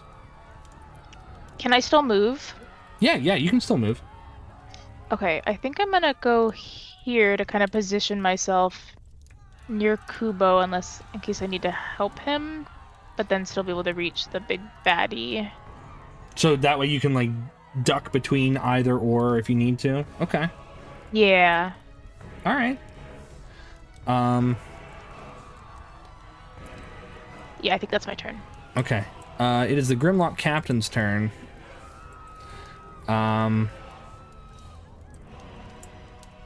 He reaches out with his daredevil-like sense and notices that the one that he thumped before is back up, and now that there is someone behind him.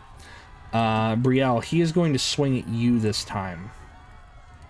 I still have Sanctuary. He's got to make a wisdom saving throw. Yes, he Also, does. protection. Yeah, it's within 5 So feet. he gets disadvantage. Okay. So, disadvantage. He has to make the wisdom save first. So if he fails the wisdom save, he has to attack a different target, which would be Korfel. Sorry, friend. Yeah. All right. Fails the wisdom save, so the attack goes to Korfel. You can't protect yourself with protection because it's meant for other people. I know, but I used it before he did it. Fine. I had Sanctuary already for the past rounds. Yeah, because like it lasts 3 a rounds. minute. Yeah, it's like the past 3 rounds. You know, it's only been like 4 rounds. All right. Korfel, that is going to hit you. For a total of 7 points of damage. And 7 points of bludgeoning and 2 points of electric damage or lightning damage. The 9 total. Yes. Yes. 7 bludgeoning, 2 lightning. All right. And that is his turn. Brielle, it's your turn.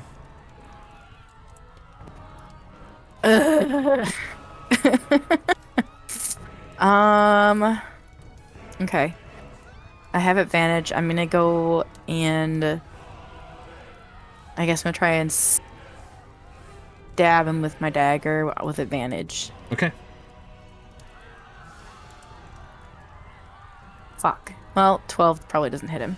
12 does not hit him. His AC is 13. Oh, damn it.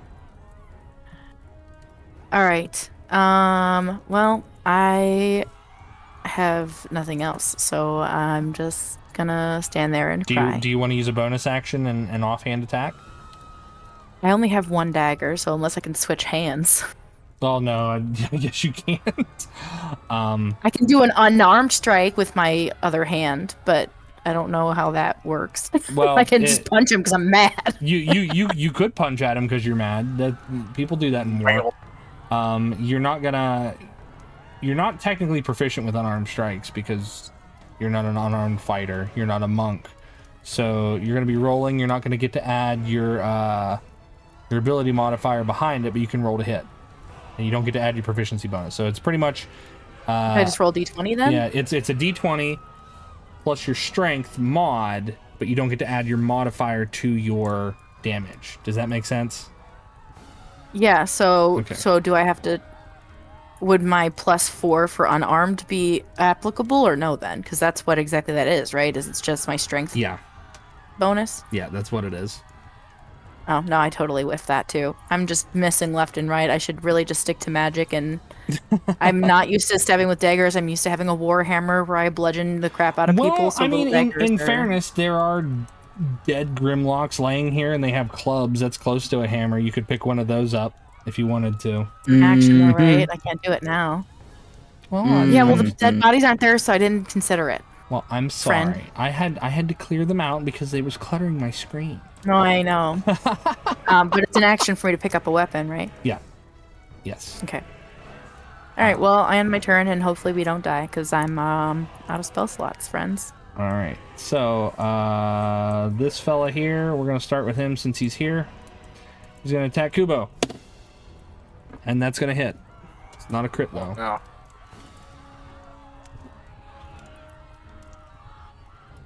Uh, I was a little worried because I looked up and saw the 6. I was like, oh jeez.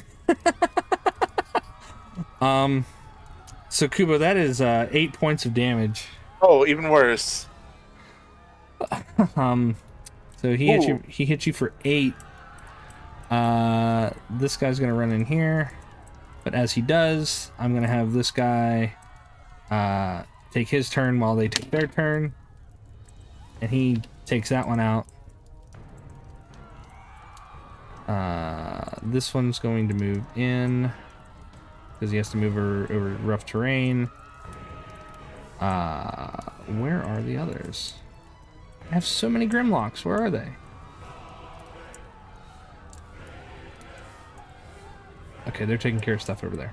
All right, we're going to focus on what's going on over here because this is important. All right, so the NPC has assisted. He intercepted the one, but he's kind of tied up from there. That brings us to Kubo. Kubo, it is your turn now. Hit hard, friend. Trying.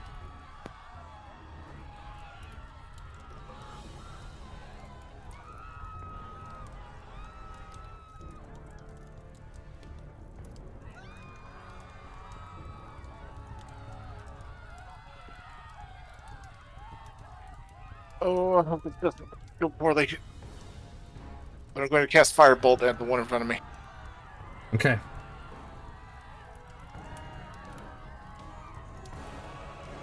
Oh, dang it. 20 hits. It's still. It was still. Okay, cool. I didn't click the little B that popped up, so I was like, oh no, they're not gonna block. Yep, 20 hits.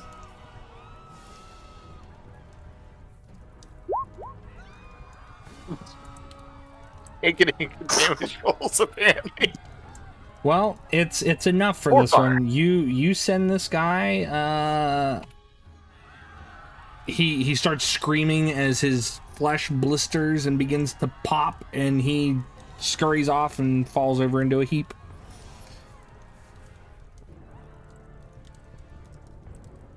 What do you do now, Kubo?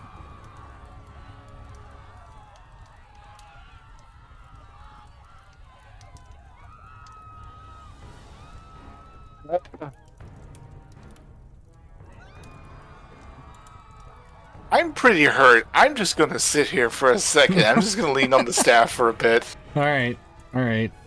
That hit hurt. Korfel. Get the big guy in front of you. Yeah, Yep, gonna smack Advantage him with attack. everything I got. Just like overhead cleave. Okay.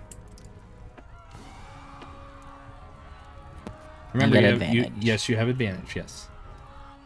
Thankfully, you have advantage. 21 hits. 21. Amazing.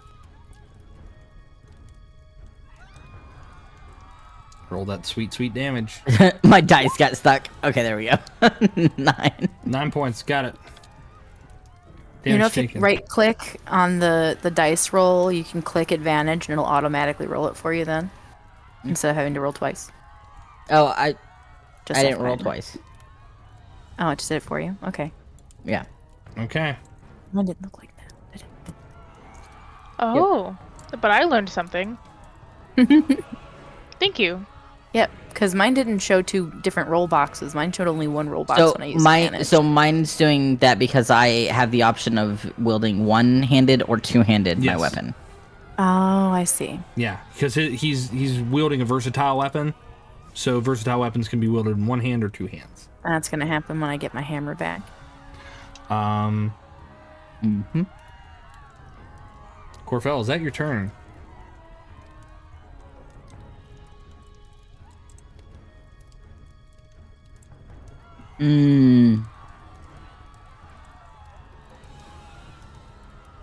Yeah. Are you sure? Any fun bonus actions? Yeah, any fun bonus actions? No. No, I ain't got shit. All right.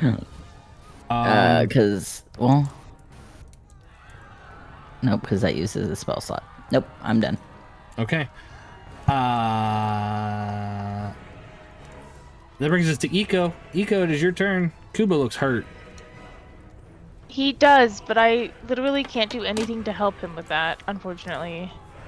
But since, like, seeing that he has incapacitated the enemy that was in front of him, I think I'm going to now move back over to the big bad guy. And then,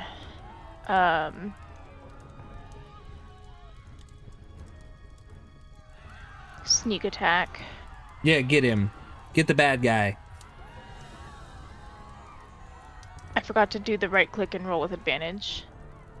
So it works The regardless. first one was 21. Okay. And then the next one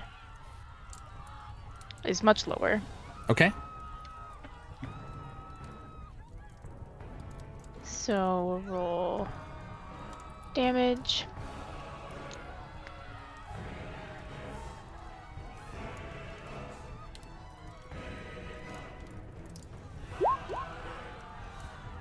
And that's 9.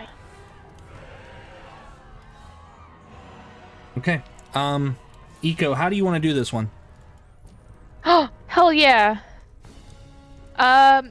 Okay, so this thing is like ginormous, right? He's medium sized. So these things are pushing like 7 feet tall. They'd probably be about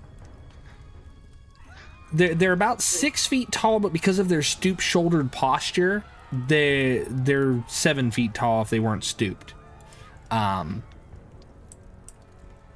So ginormous compared to me. Yes, compared to you because you are a small doggy kobold. Yes. So Ikko is just going to like charge in, maybe not necessarily like howling, but just kind of yelling and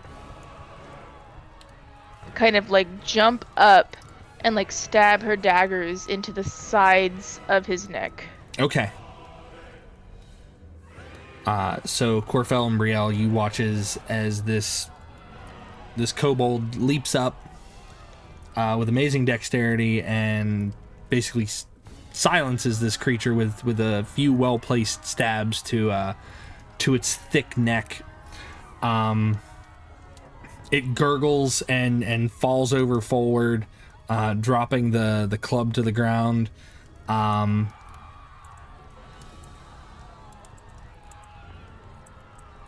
And as it does so, it seems that the tide of battle begins to change. The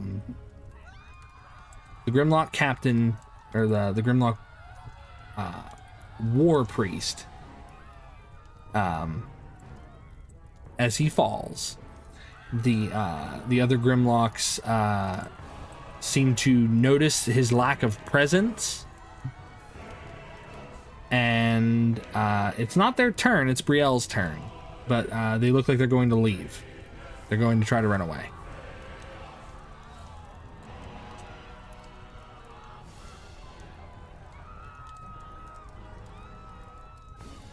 So Brielle, what do you do? I am taking his lightning club, and Okay. it is mine. Okay.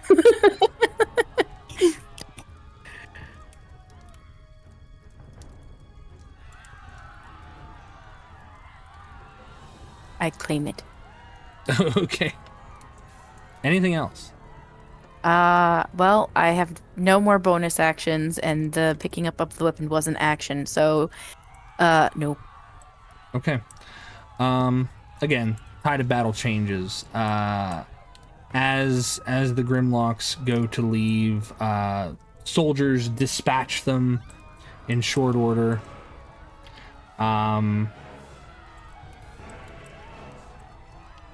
The ones that don't encounter any scramble away down alleyways and fall out of sight almost instantly.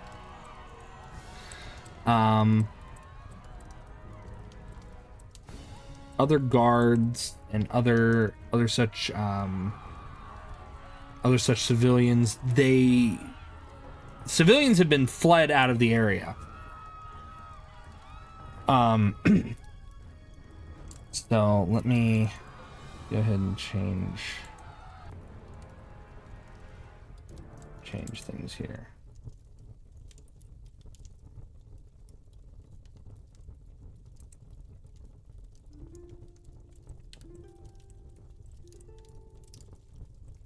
A few of the other guards start making their way. They start counting their dead, and they approach the center here where the dead war chieftain was. Brielle, you're holding in your hands looks to be a metal club, probably about 2.5 to maybe 3 feet long.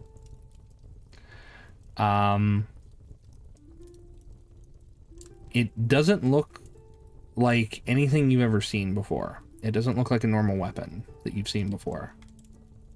And as you kind of like test its weight and everything, I want you to make just a general knowledge check. So just roll me an intelligence check. Yes.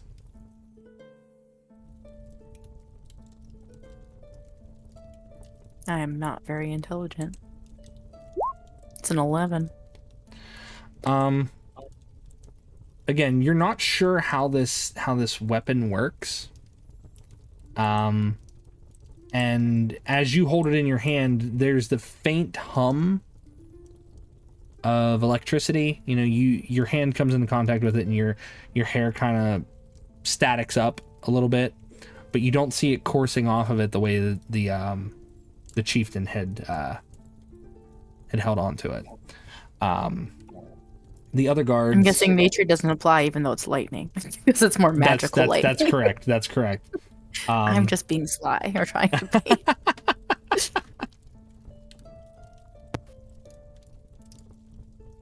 But the other guards make their way to you. It's like, oh, where's the captain? And the two female guards, they just kind of like look down and shake their heads. And the young man kind of he straightens himself up and says, well, I guess it's my duty now. And he looks to all of you. He's like, we wouldn't have made it through it without you. Not sure where they came from. Are you injured? Right. Do you need assistance? Come. I think a rest will do.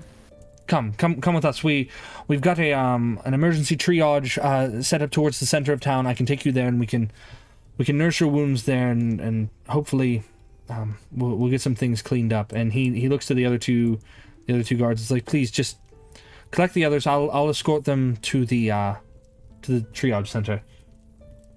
And the guards nod, and they take them that way. So you're all I took us to a talking scene, so that way we don't have to move things on the board.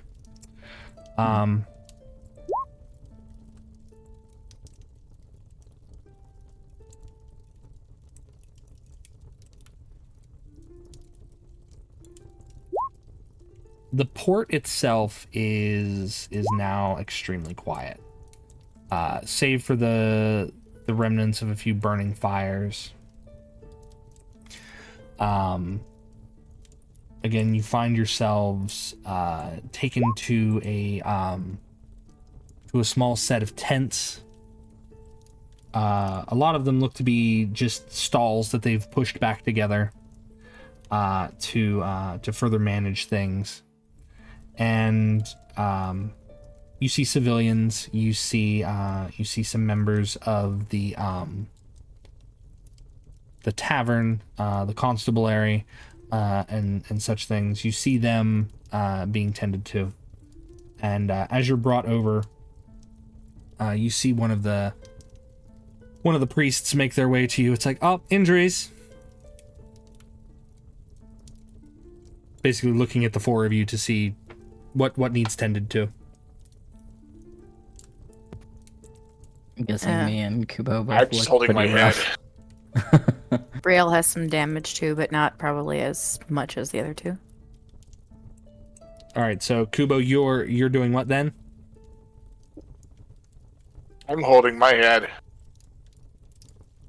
It's like, oh, and he places his hand on your head, and he heals your damage. You're back to full. All right, next. Come. I push Korfel. Korfel forward. grudgingly steps forward, and he's like got just a slight twitch going on from all the electrocutions. Ah yes. He's like, the nasty things, them, and he places his hand on you and heals your damage. Thank you. And your companions, are they fine? Yeah, Ikko would probably come up. I don't remember how much, like how damaged Brielle would look. I think I'm at 10 of 15 hit points. I'm 8 of 15. Okay, so yeah, she'd probably still stand behind, noticing that Brielle looks a little more beaten up. Now, Brielle will step forward, also kind of begrudgingly, because it's literally her job to heal, but she's out of spell slots for the day. As he looks to you, he kind of quickly assesses you. He Oh, Band-Aid. he runs his hand over his beard really quickly. He flings open his robe, and underneath you see he's got like a few different vials. It looks like potions of sorts, and he procures one and he passes it to you, Brielle, and another one he gives to you, Ikko. He says, if you need anything else, you can see the nurses there in that tent back there. I need to tend to the more seriously wounded. Glad that you're okay. Faith be with you. And he just walks off. Thank you. Sorry. I think Brielle would just kind of start heading back toward the tavern that she is staying in, whichever inn it is that has all her stuff. Okay. Learn anything? Shut up. All right, I'm trying to be normal. Normal's dead. Normal's stupid. I'm learning this. Korfel just gives her a look. I thrust the dagger back in his hand. Not blade first, hilt first. Take a stupid dagger. I don't want it. Kept you alive, didn't it? No, it didn't. I couldn't strike once. I'm not used to these. They tiny make things. training dummies for the... Yes, well, do you want to be the training dummy? If you don't shut up, you're going to be. Ikko snickers. Go get your gear. Ikko. Yes, Kubo, hi.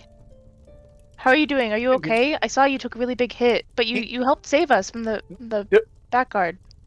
The guy, he used.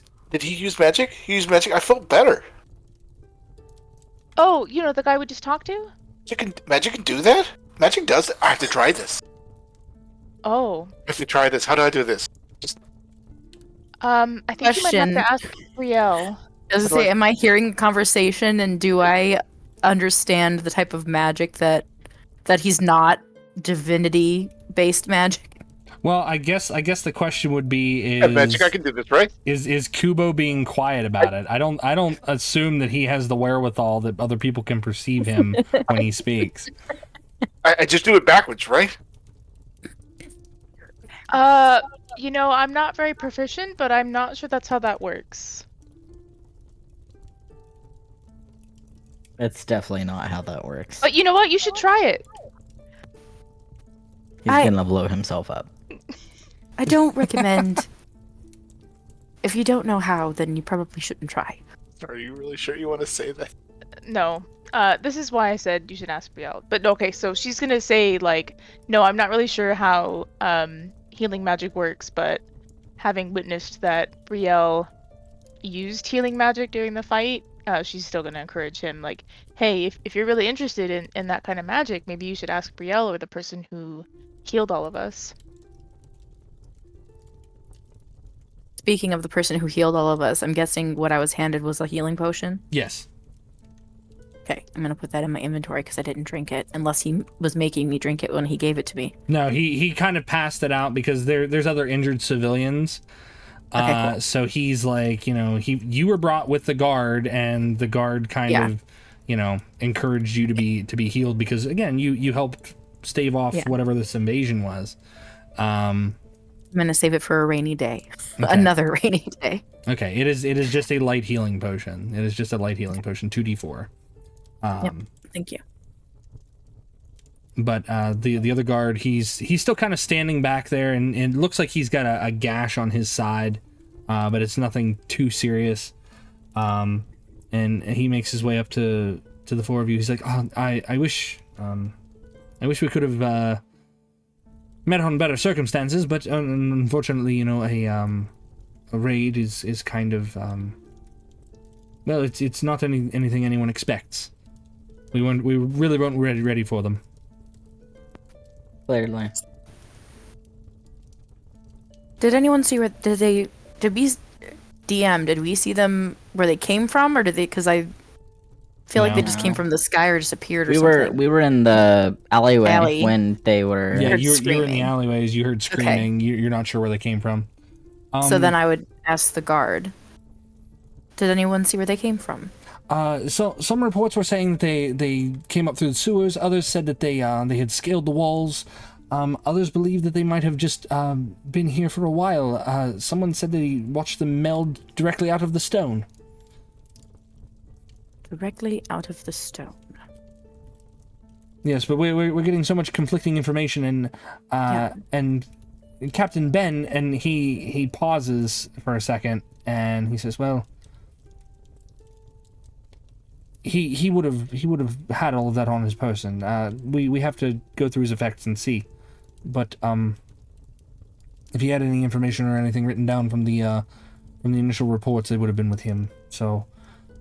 While this conversation is happening, can I do like a medicine check on him to try and like just help in the interim? Yeah. Because I don't have anything to heal him with, but I do have medicine. Yeah, you can make a medicine check. Absolutely. 15.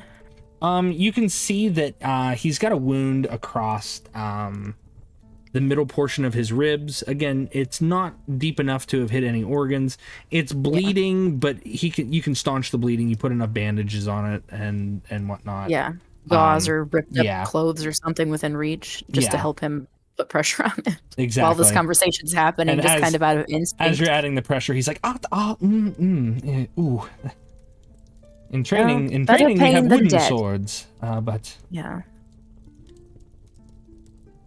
When do you think you'll have all of the effects from the captain, everything collected? And he looks around, perceiving what's going on in the town, and he's Korfel and Brielle, you two know chain of command. I want the two of you to make a history check for me. I'm not good at intelligent things. 13 though. Okay. 3. 3. Korfel, you're still kind of you're still kind of coming sparky. back to Earth. Yeah, you're still kind of sparky. But Brielle, you can tell that by the way he's looking around and the way that he speaks of the former captain, that he is next in line for this position, and it looks like he's not really ready for it, and he looks a little unprepared.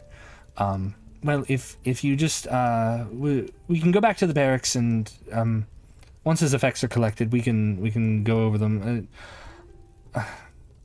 I want to say that I suppose I shouldn't allow civilians any access to it, but you did help, so I believe we fought in the war. I believe a favor is owed. I believe a favor is owed. So give me some time to get myself nursed up here, and I'll head straight over and I'll see what I can do. I'm gonna go collect my things, and we'll meet you there. Very good. Korfel's like grumbling. He's like, I'm hardly a civilian after all these years. Yeah, I think you're even wearing. I mean, you're not wearing armor from the war or whatever because you don't have that. But I think you have something that Yeah, marks he's got his military rank. badge. He's got his military badge. Yeah. But at this point, like the That's not relevant. the guards not noticing, rank and everything. He's a little shaken. He's lost. Yeah. Before we walk off, I'm gonna give him like a solid pat on the shoulder. Not enough to hurt. I don't want to hurt him, even though he's already roughed up. And be like, deep breaths. Yes. You got this. Yes. Deep breaths. Yes. Thank you. Thank you. We'll see you soon. And I pity him a little bit. I walk away and head towards the inn that has my stuff. Okay. So, to kind of expedite you gathering your things, you go to the inn. You see a few guards there as well, and you see them dragging out some of the creatures that had been attacking the town that you all had faced.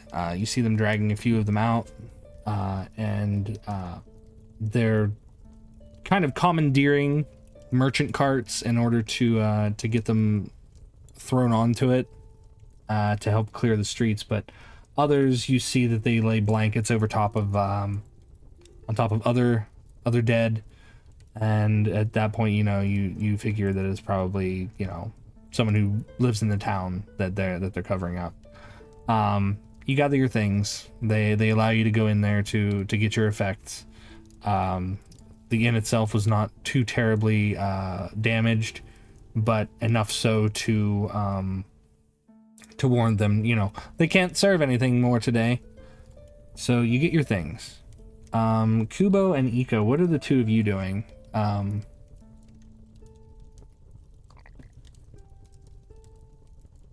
That's a very good question.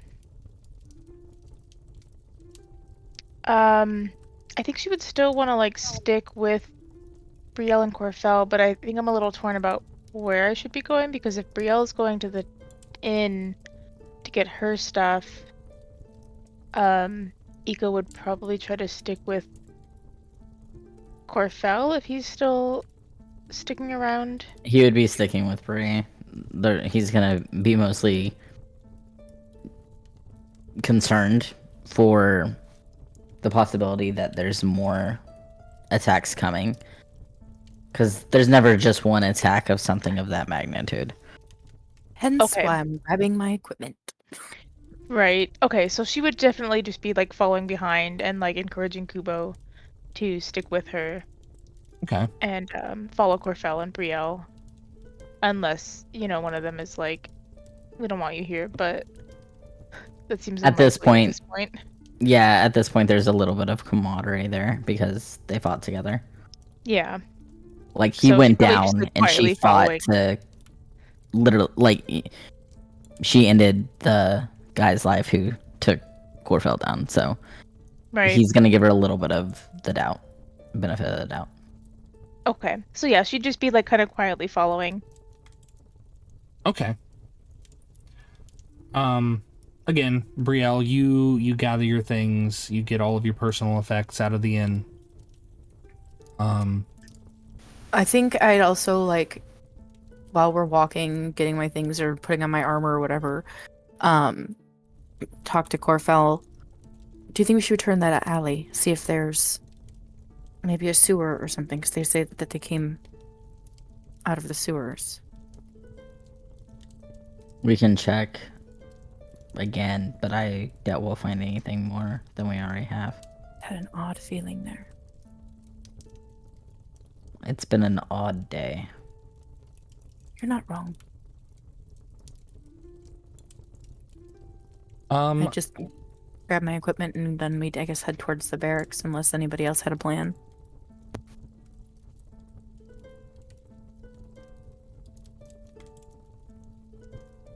Does anybody else have a plan, or? I'm just going to be following Ikko. Grimly gone. Did you see? Nothing weird happened this time. We need to figure out what's up with that stone. Something about it just doesn't sit right. Then we have to find someone who's proficient in magic. There's a new What side of academy. magic? We learned about the unearthing of the ancient ruins and stuff, and we know about like the new academy and stuff. I think that's kind of what we were talking about for a bit. It's just stuff that popped up in the world, yeah. Yeah. Perhaps we can ask the new captain if there is anybody local who we can trust and ask for magical advice. I'm not really sure what you We can think the start best. there. I would advise against divulging too much, though, especially with the situation. Well, and then speaking back of, it was the men being hung and everything. There's a lot of probably Phrasing. secrecy and whatnot. But they weren't necessarily part of it because it was just, Haletian. It wasn't the guard. Fair enough. Let's start with seeing what intel the previous captain held, and then we can go from there. Okay.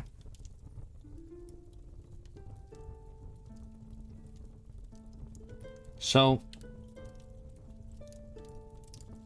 it takes you not very long to meander through basically the field triage that has been set up in the town itself. At this point, you notice that the man who was executed earlier, he's been brought down. No longer in the gallows. And you make your way to the guard barracks, which, for those of you who were in the military, is not like the barracks that you would have seen there. Those of you who fought in the war, you went to different barracks. These are very non-Spartan conditions. It's a wider jail that's attached to it. And as you make your way into the barracks proper, you're stopped by a few of the guards. Again, a lot of them are injured. Others look to be a little more on edge, and you see the guard who had assisted you before. He's like, no, I welcome them. I mean, they can come. Please let them in. And they stand at attention and they step aside.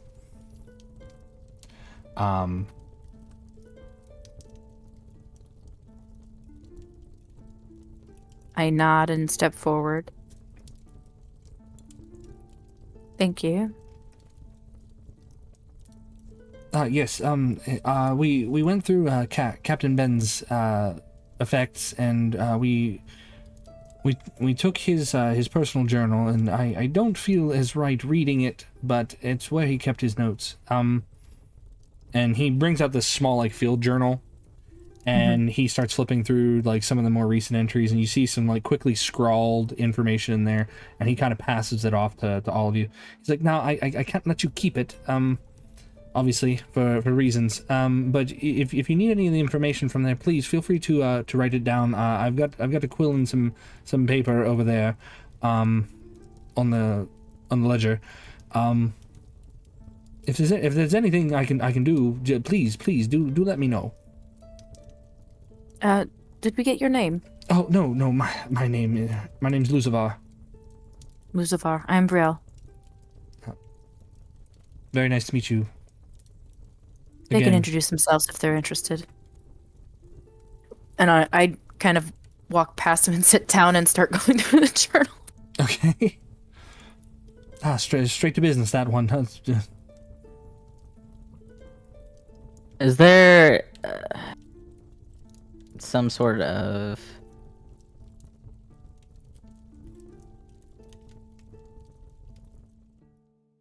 master mage of some sort. A master mage? Someone of great knowledge of different schools of magic. Oh, so we're not talking like a headmaster of of a school then. Well, Not necessarily. if you're wanting someone who knows magic of various sorts, you said? Various, preferably someone trustworthy, at least. And he sits down and he winces as he sits, and you can tell that he's thinking. And one of the other guards comes up and says, "But sir, what about Udrin?" He goes, "Oh yes, Udrin would know. He knows quite a bit. He says he dabbles, but he's like a walking library." Is it a name that I would recognize? Let's see. Checking the map.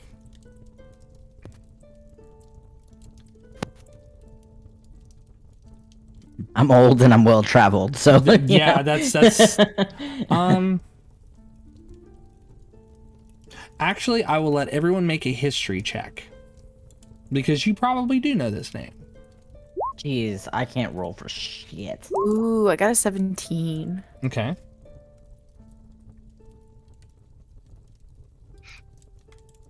All brawn, no brain I here. somehow got a 19.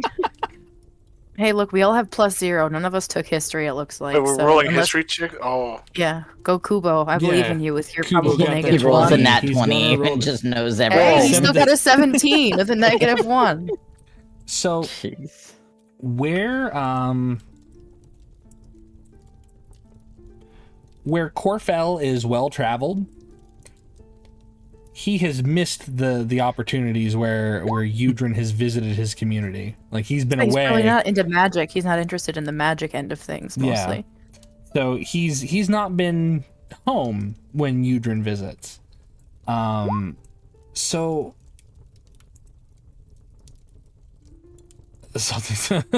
something broken clock. Yeah, so Brielle, you remember in your childhood, and being an elf, it's your childhood that we're talking about. You remember that there is this wizened old sage who would frequently visit, spend some time amongst your community. Some would call him a party magician is what people call him. Okay. But the stories in which he tells fabulous tales of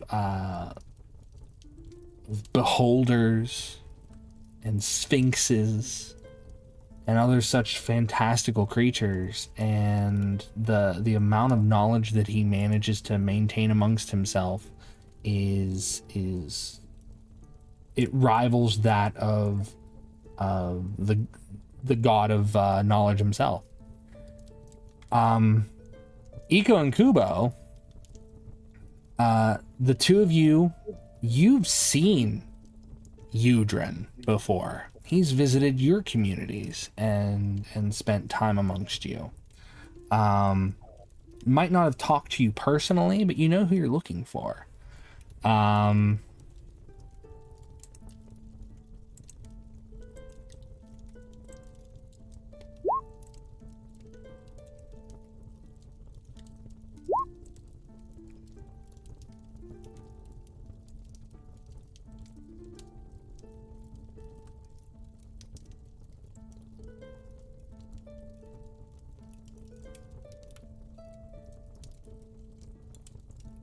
Hello?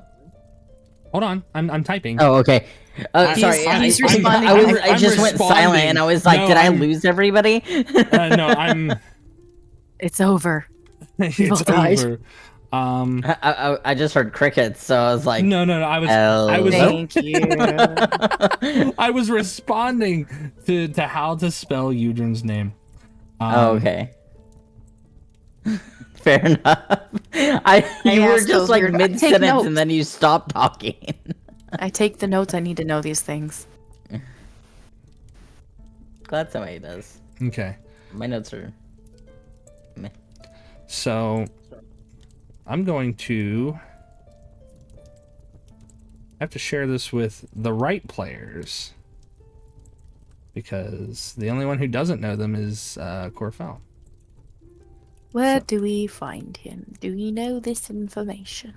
So let me switch here to the tabletop really quickly so that way players at Are you home. gonna whisper to us? No, the viewers at home can see it. Ooh. Oh, so I can't peek. Oh, I love that. I gotta show it to camera bot too. I forgot I have to show it to camera bot, so there we go. My favorite. I love this so very much. So you see that he is this wizened old simian-like sage. Often seen smoking a pipe, a wand at his belt. But you know what he looks like. And you know that he himself, like Korfel, is extremely well traveled. Folks in the area know him as Udrin the Kindled because of the stories he tells around the campfire.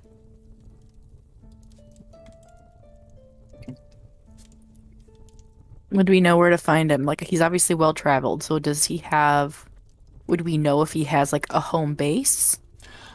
You don't know if he has a home base because he is very much a nomad. He is very much a nomad. He is one who travels along and does not allow wanderlust to escape him. He is always on foot somewhere. But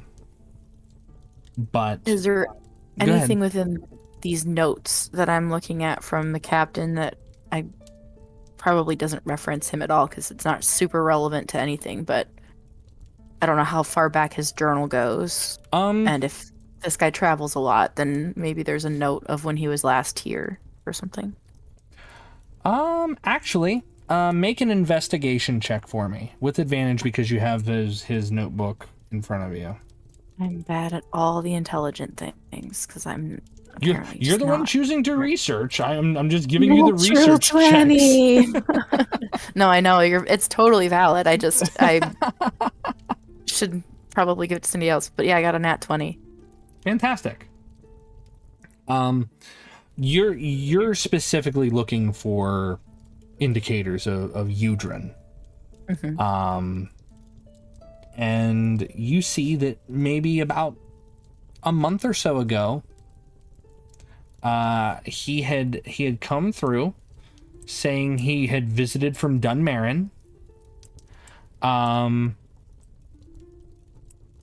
The capital of this continent, and he was looking to head across the sterile sea to do some Going to research. that academy. Going to that academy thing that the ruins they discovered. No, That's no. I have to look at the map. I have the map. Sterile sea. I'm also well traveled. Would I know potentially what direction? Oh Okay, the yeah, sterile sea. I said before that you guys had probably gone as far west as Dunmerrin. Yeah. And the sterile So- sea is that small little inlet sea to the north of Dunmerrin. But it looks like he was checking out an island in the center of the sterile sea. I'm looking at the map and I see it. Interesting. Okay. I explain that all to everybody, my theory, and the information I gathered from this journal. All right, so it looks like, based on the last known whereabouts and his plans, that he is potentially doing research in the Sterile Sea on the island over there. Well, that's no easy feat to get to. It's not going to be fun.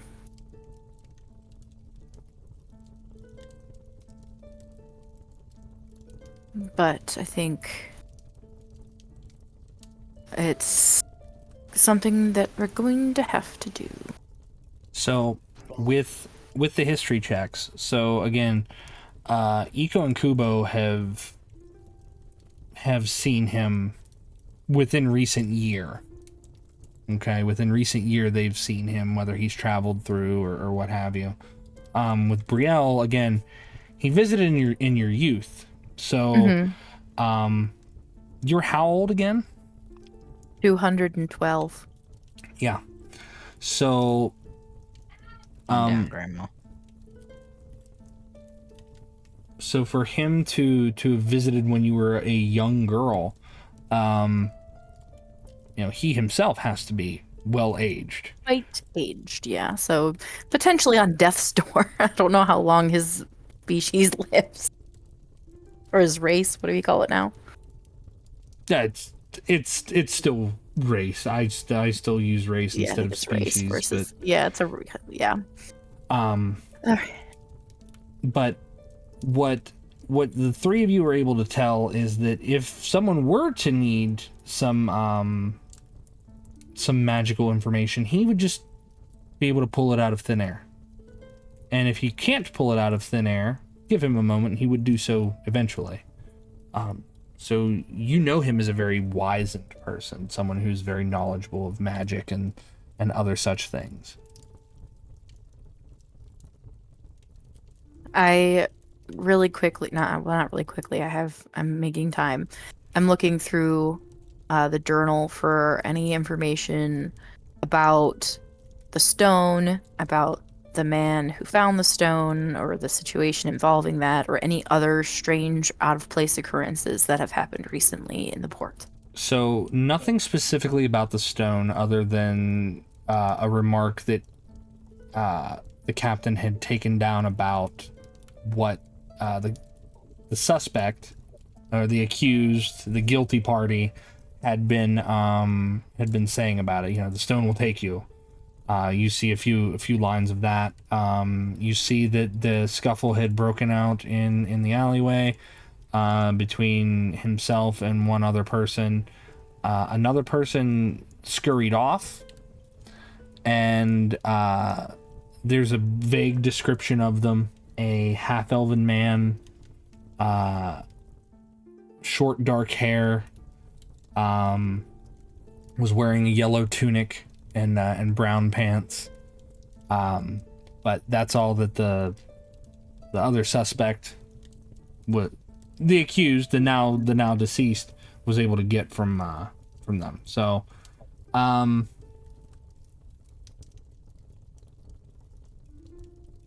there's no name, just the description, and it looks like there's like a faint sketch, but there's like no face drawn on the sketch, just to kind of like indicate like, hey, this is what the shirt color was. This is the hair. This is this.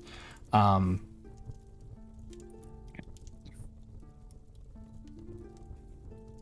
no other like strange occurrences the last couple days or week or so. Anything out of place or out of the ordinary? Besides that, there was a large infestation of rats that had come in off of one of the ships.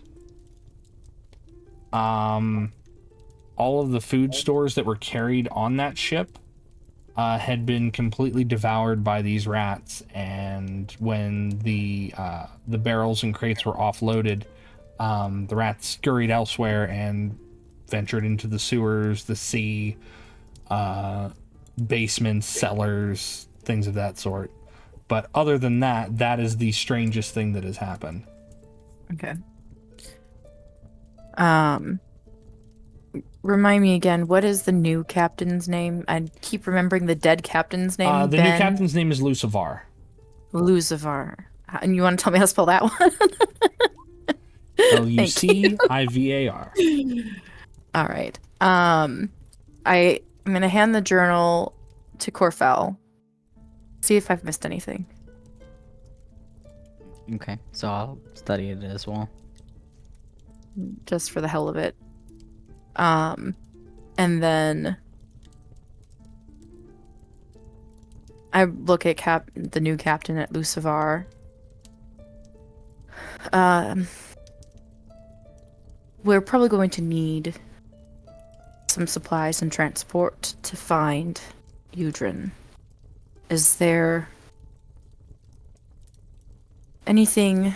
I'm volunteering myself, if nobody else. Is there anything else that you need help with before we depart? Well, as I said, a favor owed. You are able to look at the, I suppose, former captain's journal.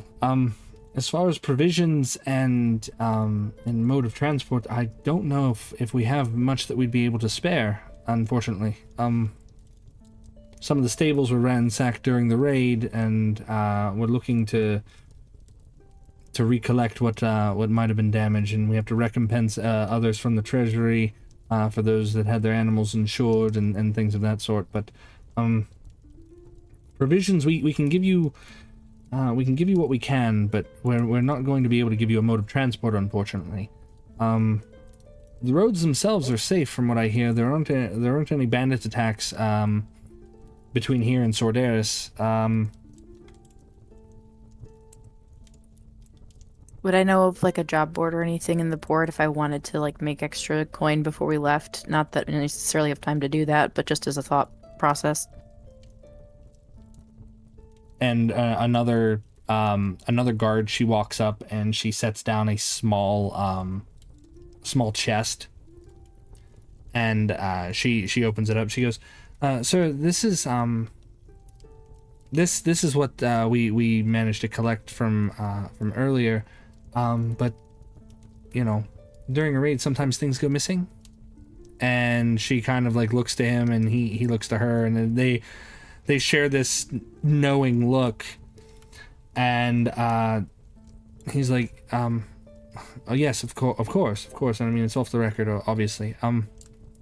Here," and then he spins the small chest around, and inside's probably about like maybe 200 gold.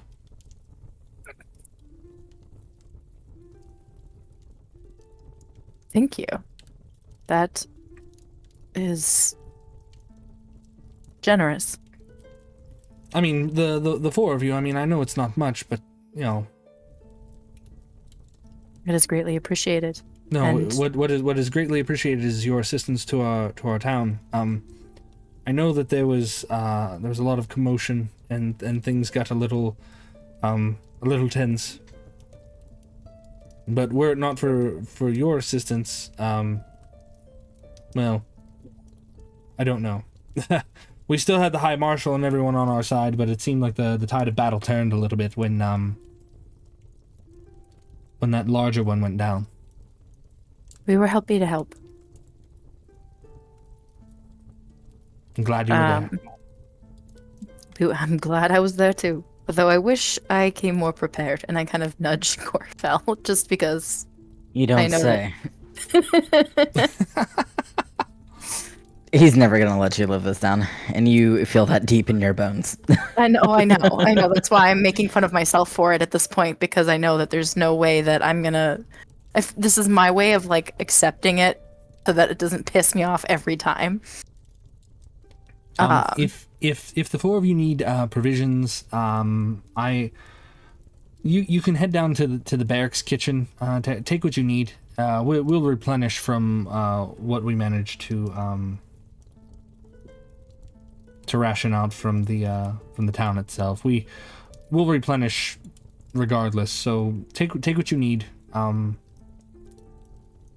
Like as I said, I regret that I'm not able to give you a mode of transport, a wagon or anything like that. I've got 2 working feet. It's fine. I appreciate all of the efforts. They have. This town is in good hands.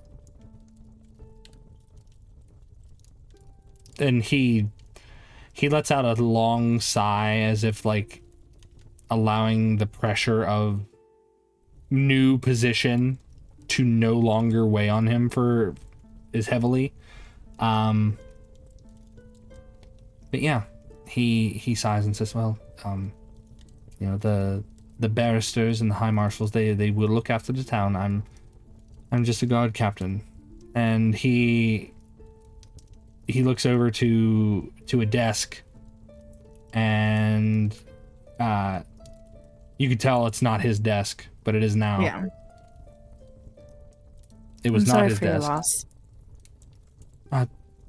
Captain Ben was a good man. He commanded authority and respect, and people adored him. These are some rather large shoes to fill. I'm sure you will fill them just fine.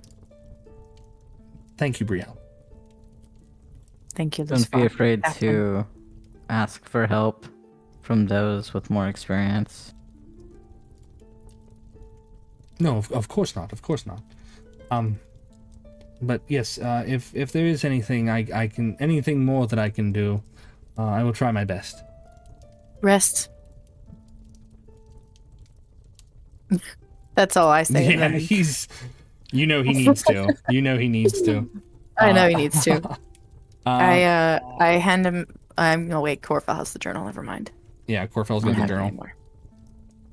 Do I need to roll for anything to? She rolled a nat 20. There's Yeah, I got it there's all. no way, like, It was just for story purposes and roleplay Yeah. purposes that I handed it to you. yeah, you pour through it and you're like, I oh, wanted to well, make you feel important. well, what about this? What about Thanks. this? And then she's like, no, I've seen that already. I've seen that. Yeah. um, So I just wanted to make you feel special and like I needed you, even though I didn't. okay. I'll remember that next time we're under attack. Ikko and Kubo, what are the two of you doing? I'm dividing the gold while we do all these things too.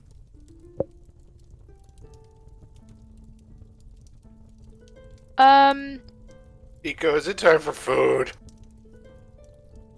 Good idea. Food sounds pretty good. I think for the most part, like, Ikko has just kind of been listening, because, you know, like, this is, like, a military setting, and, like, she's talking to the guards and all of that stuff, so Ikko's not really gonna, like, interject. But yeah, like, hearing Kubo ask about food,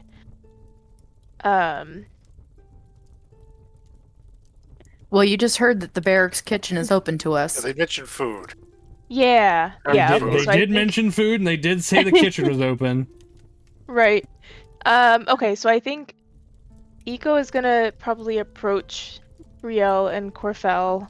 I'll hand you a pouch of 50 gold, or I don't know, 50 loose gold coins. I don't really know how I'm in a box, so. Oh, sweet. Okay, so she will definitely take that and split it between her and Kubo. Nope, you Um, each get 50. Oh, we each get. Oh, that's right, because it was 200. Yeah. Awesome. If my math is mathing. That is correct. No, That you're is right. correct. Yeah. 200 split 4 ways is 50. You're fine.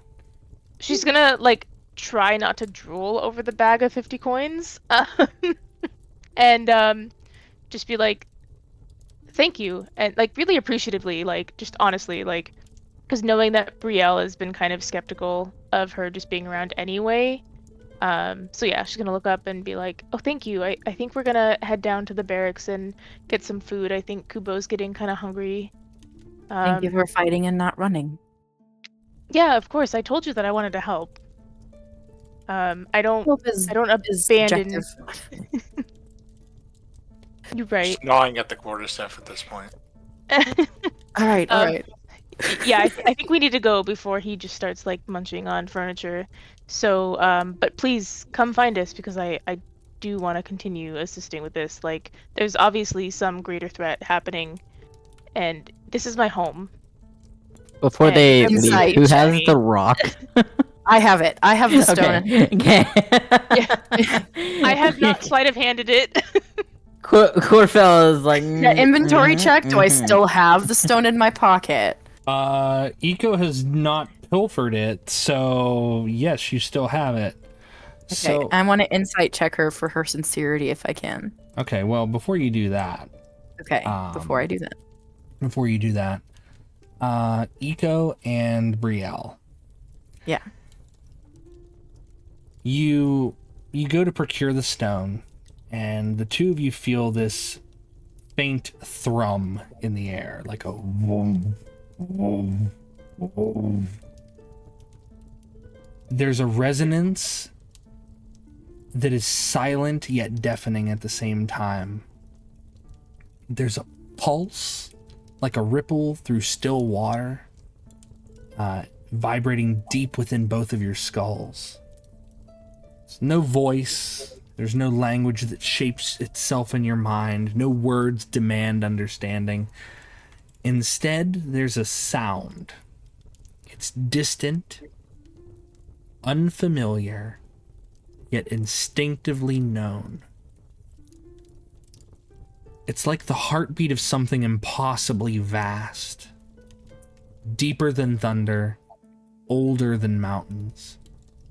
It echoes in your mind. Not heard, but felt, rattling through your bones in a way that's both terrifying and comforting. And for a moment, you're certain you can feel the weight of it in your hands.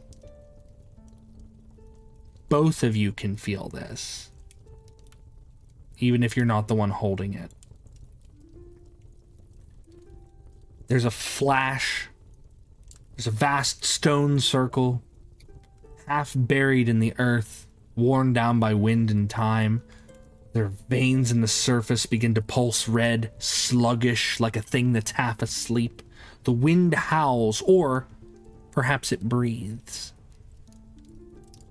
Fingers are grasping at the stone, not your fingers. Rough, trembling hands, nails cracked and dirt-caked, the veins beneath the skin darken at the touch. There's a reflection in still water. It's shifting, distorting. Your face. No, not your face. Something else. Something behind your eyes. Something watching. The pulse grows stronger, pressing against your skull, pushing against the limits of your thoughts. And then, as suddenly as it came, it stops. The weight in your mind vanishes. The echoes fade. The world is normal again. But that silence feels intentional. Like something just pulled away. Like something is waiting.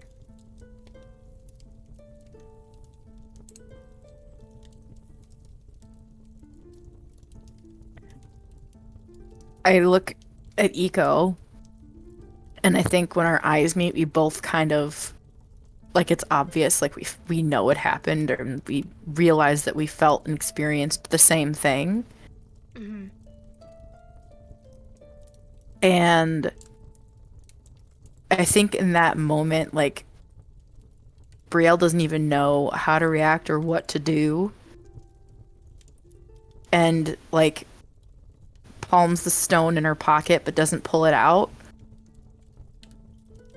And then lets it go. And just kind of turns on her heel and starts walking outside needing fresh air.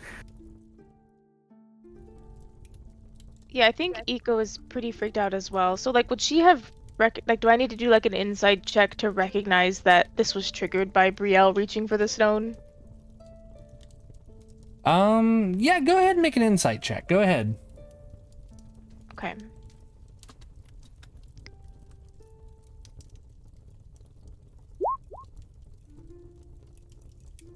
$15. 15. Yes, you believe that it is something to do with having reached for the stone. Okay. So then, yeah, I think if she saw kind of Brielle like reaching just to check, like into her pocket or wherever she kept the stone, and then all of a sudden they both sort of had that same reaction, I think she'd be pretty freaked out. And also not really know what to say, but seeing Brielle kind of just turn and leave, would probably just kind of stand there for a moment, kind of regain her bearings after such a weird experience. And then decide to maybe address it at a later time, because apparently Brielle does not want to talk about what just happened. And, you know, she doesn't want to, like, press her luck with this woman anyway. Trying to kind of be cautious, you know. So she'll probably just kind of grab Kubo by the clothing and maybe nod towards Korfel, since she had already mentioned that they were going to go get some food. And, I guess would probably end up going to, like, is there, were we offered, like, a place to stay for the night, or? No, just the barracks kitchen. Yeah, I mean, you were offered the opportunity to go to within the barracks kitchen, but if you need a place to stay, I'm sure they will set you up with something. Because a lot of the inns and whatnot, inns, hotels, condominiums, whatever's in Port Chester, you're pretty sure a lot of the ones closest to the sea were probably sacked, but you're not sure. Some of the ones further into the town itself might be in a little bit of disrepair. They might not be taking any new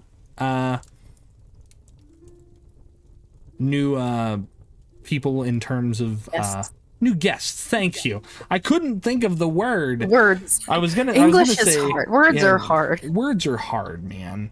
But yes. After that beautiful little tidbit about the stone and everything. Yeah, all the words I used up all my good words. All my good words went into the stone. Yep. The stone giveth and the stone taketh away. Thanks. But no, they Lucivar sees about getting you guys set up somewhere. That way you can all stay together. And as you're given reprieve to eat and hang out amongst yourselves, obviously it is well into the night at this point. And the four of you share space for the first time. And while Brielle, you have hold of this piece of stone, this mystical unknown wrapped within a handkerchief or a cloth, Ikko, you and Brielle feel this tug. As soon as your eyes close, as soon as you feel the comfort of sleep, you feel drawn to this.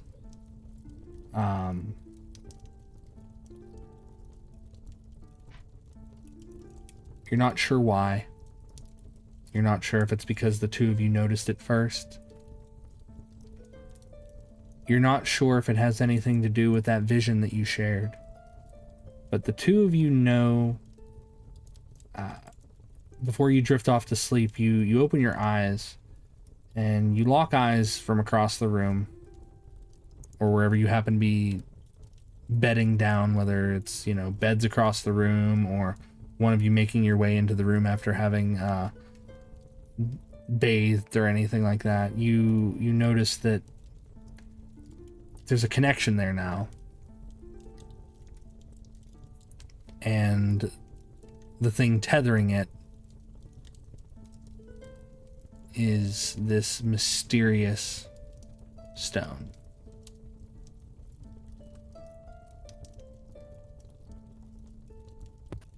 I think just for, speed and everything, before, going to sleep, I would have told Korfel about the experience, about the vision, about what I felt. And Korfel will be extremely concerned. And I think it would just be like, we need to take this journey to find Udran and see if he has any knowledge about what this is. Well, I think he's our best chance. And assuming that Ikko overhears everything, there's that as well. Ikko's passive is like really high. If you're not like telling me that you're being quiet about it, she heard it. Well, no, and Dog even when I ears. was quiet about it, she still heard it. I think, especially knowing, I think I'm passive enough. For like my passive perception is high enough to understand that I know that she's either going to be listening or hear me, but also Yeah. the fact that I know that she shares this connection with me. I'm not trying to hide it either, because feel like she already knows. Like right. She's already been through that portion of it. She's been Yeah, through that so, like, portion of it. I was just putting it out there that I'm sure she's overhearing it as well, unless Korfel is hiding or whispering. But I'm keeping my voice low, but not trying to be secretive. Okay. All right. That's fair enough. Now, I'm assuming. Well, I don't want to assume. Ikko, do you tell Kubo about the vision, or do you leave it to yourself? That's a good question, because I think she would kind of want to share it, but like not even really know what to say about it, I guess, or like know what sort of insight he could provide about it. I possibly explain this to him. Right. So I don't really think that she would mention it, because I think like even she's still kind of trying to grasp with like what the heck it means. So even trying to articulate it to him seems like a struggle. Okay. So, whereas Brielle is very open and forthcoming about what she saw, Ikko is kind of more reserved and concerned if Kubo might even be able to allay any insight into what was witnessed. But that being said, the heat of battle, the day's events start to catch up to all of you.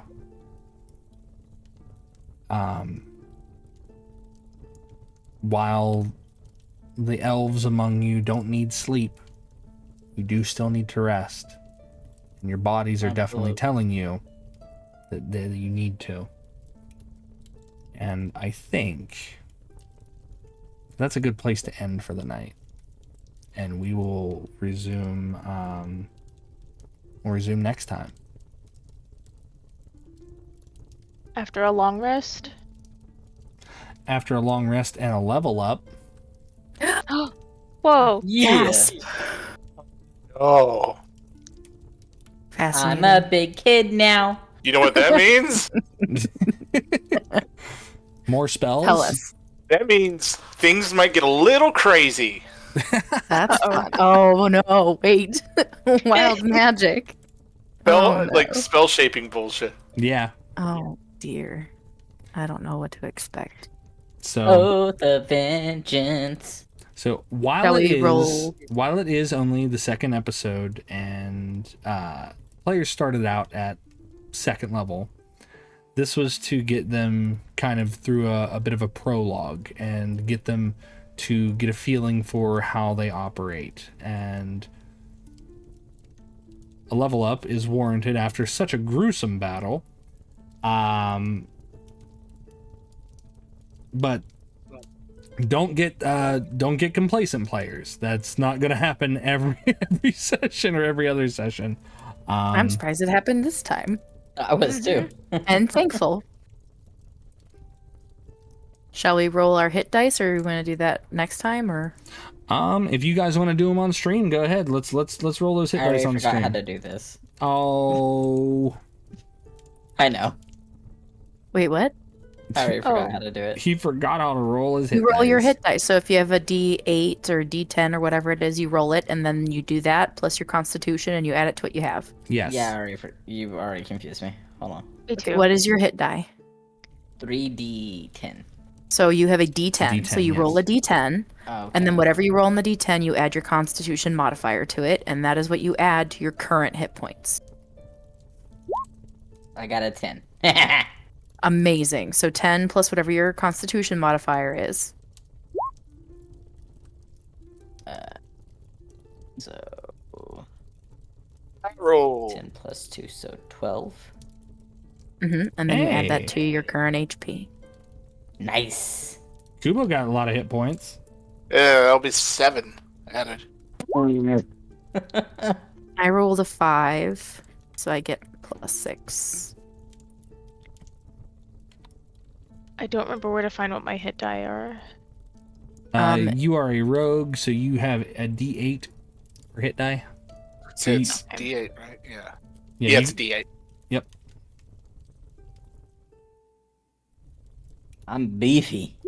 Oh, excellent. A 1. Well, if you roll Add less your than con. if you roll less than half, you get to roll once more, but you have to take the second roll. He's nice that way. Oh, I appreciate that. So you gotta hope that you just Oh, roll great. well. Another 1. Oh, wow. What's your con modifier, though? My con modifier? Yeah. Constitution. 0. So One gets, it is. She gets 1 hit point. Oh no. That's so unfortunate. Well, good thing that you have like this very fancy hide, sneak attack, demolish people with one hit stuff. Yeah. So There's okay. that. So Korfel's got himself. He rolled a 10. Kubo got himself a 6. Brielle got herself a 5, and poor Ikko got herself a 1. But Fine, at least I can hide. this is true. You have hide and disengage. Yeah, those are good. You Plus- have plus you have get other your, you get your means. archetype. You get your since Ooh, you're now yeah, third yeah. level, you get your rogue archetype. So depending on what subclass you're wanting to take for your rogue, you'll get a bunch of other abilities too. Oh, yeah. I did pick what I want, but I forget what all the features were. So I'll have to What'd figure that out. you go with? What'd you go with? I think I was gonna go with Swashbuckler. Ooh, okay. I like Yeah, that. she's gonna. She's gonna buckle some swashes, is what she's gonna do. You know, whatever works. And Korfel's going Oath of Vengeance, and then Yeah. Brielle as a cleric, she's already set into what she gets. Yeah. And Kubo as a sorcerer already gets what he gets with his wild magic. So that's exciting. Man, things just happen.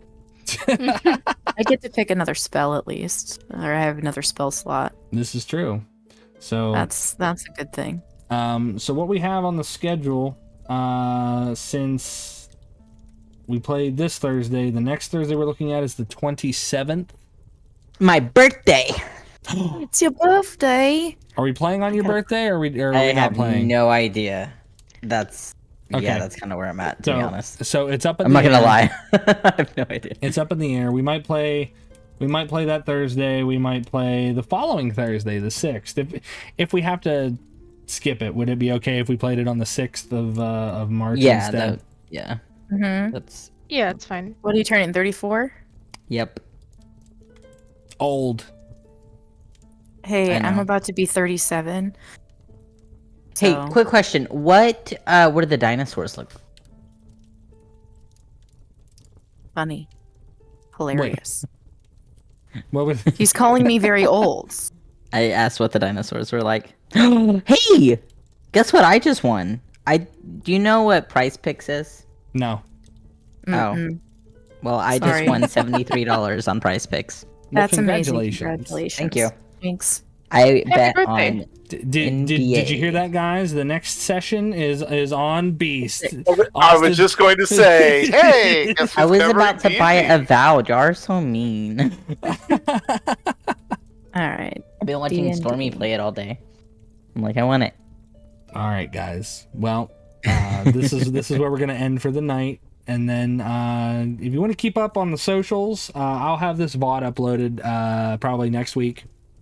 So that way, for those of you who didn't get to watch it live, you can watch it later.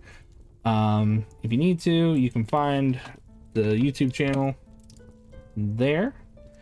And if you want to know when I go live, you can join us at the Longhouse on the Discord. But beyond that, thank you so much, players. Thank you so much for giving me the opportunity to run this for you. I hope you enjoyed yourselves. And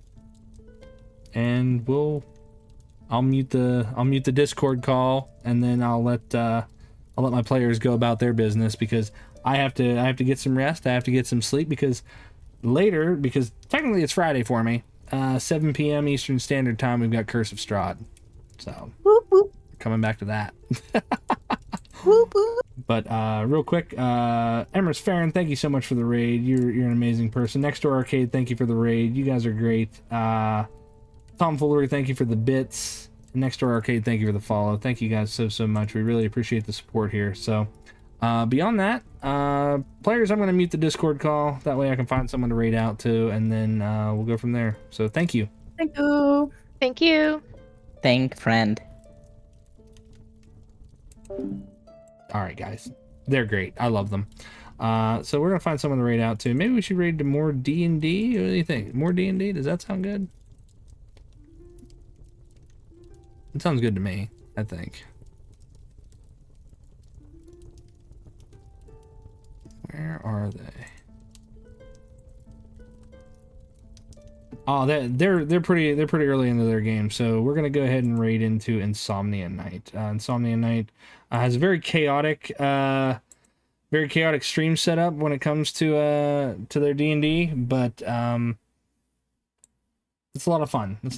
So we're going to go ahead and raid it with the good old-fashioned Viking raid. Friends, if you don't have my emote, use whatever emote you have. Just be polite, read the room, and as always, please be polite to the streamers we're about to drop in on. They might be in the middle of something and may not be able to respond to us right away. I'm sure they'll get to us if they can, when they can. If you like the streamers' content, please give them a follow. If you really like their content, give them a subscribe. You're not required to do either, but do remember a follow is free. All right, y'all, we're back at 7 p.m. Eastern Standard Time. So stay safe, eat well, stay hydrated. I'm going to catch you guys in the next one. Bye-bye.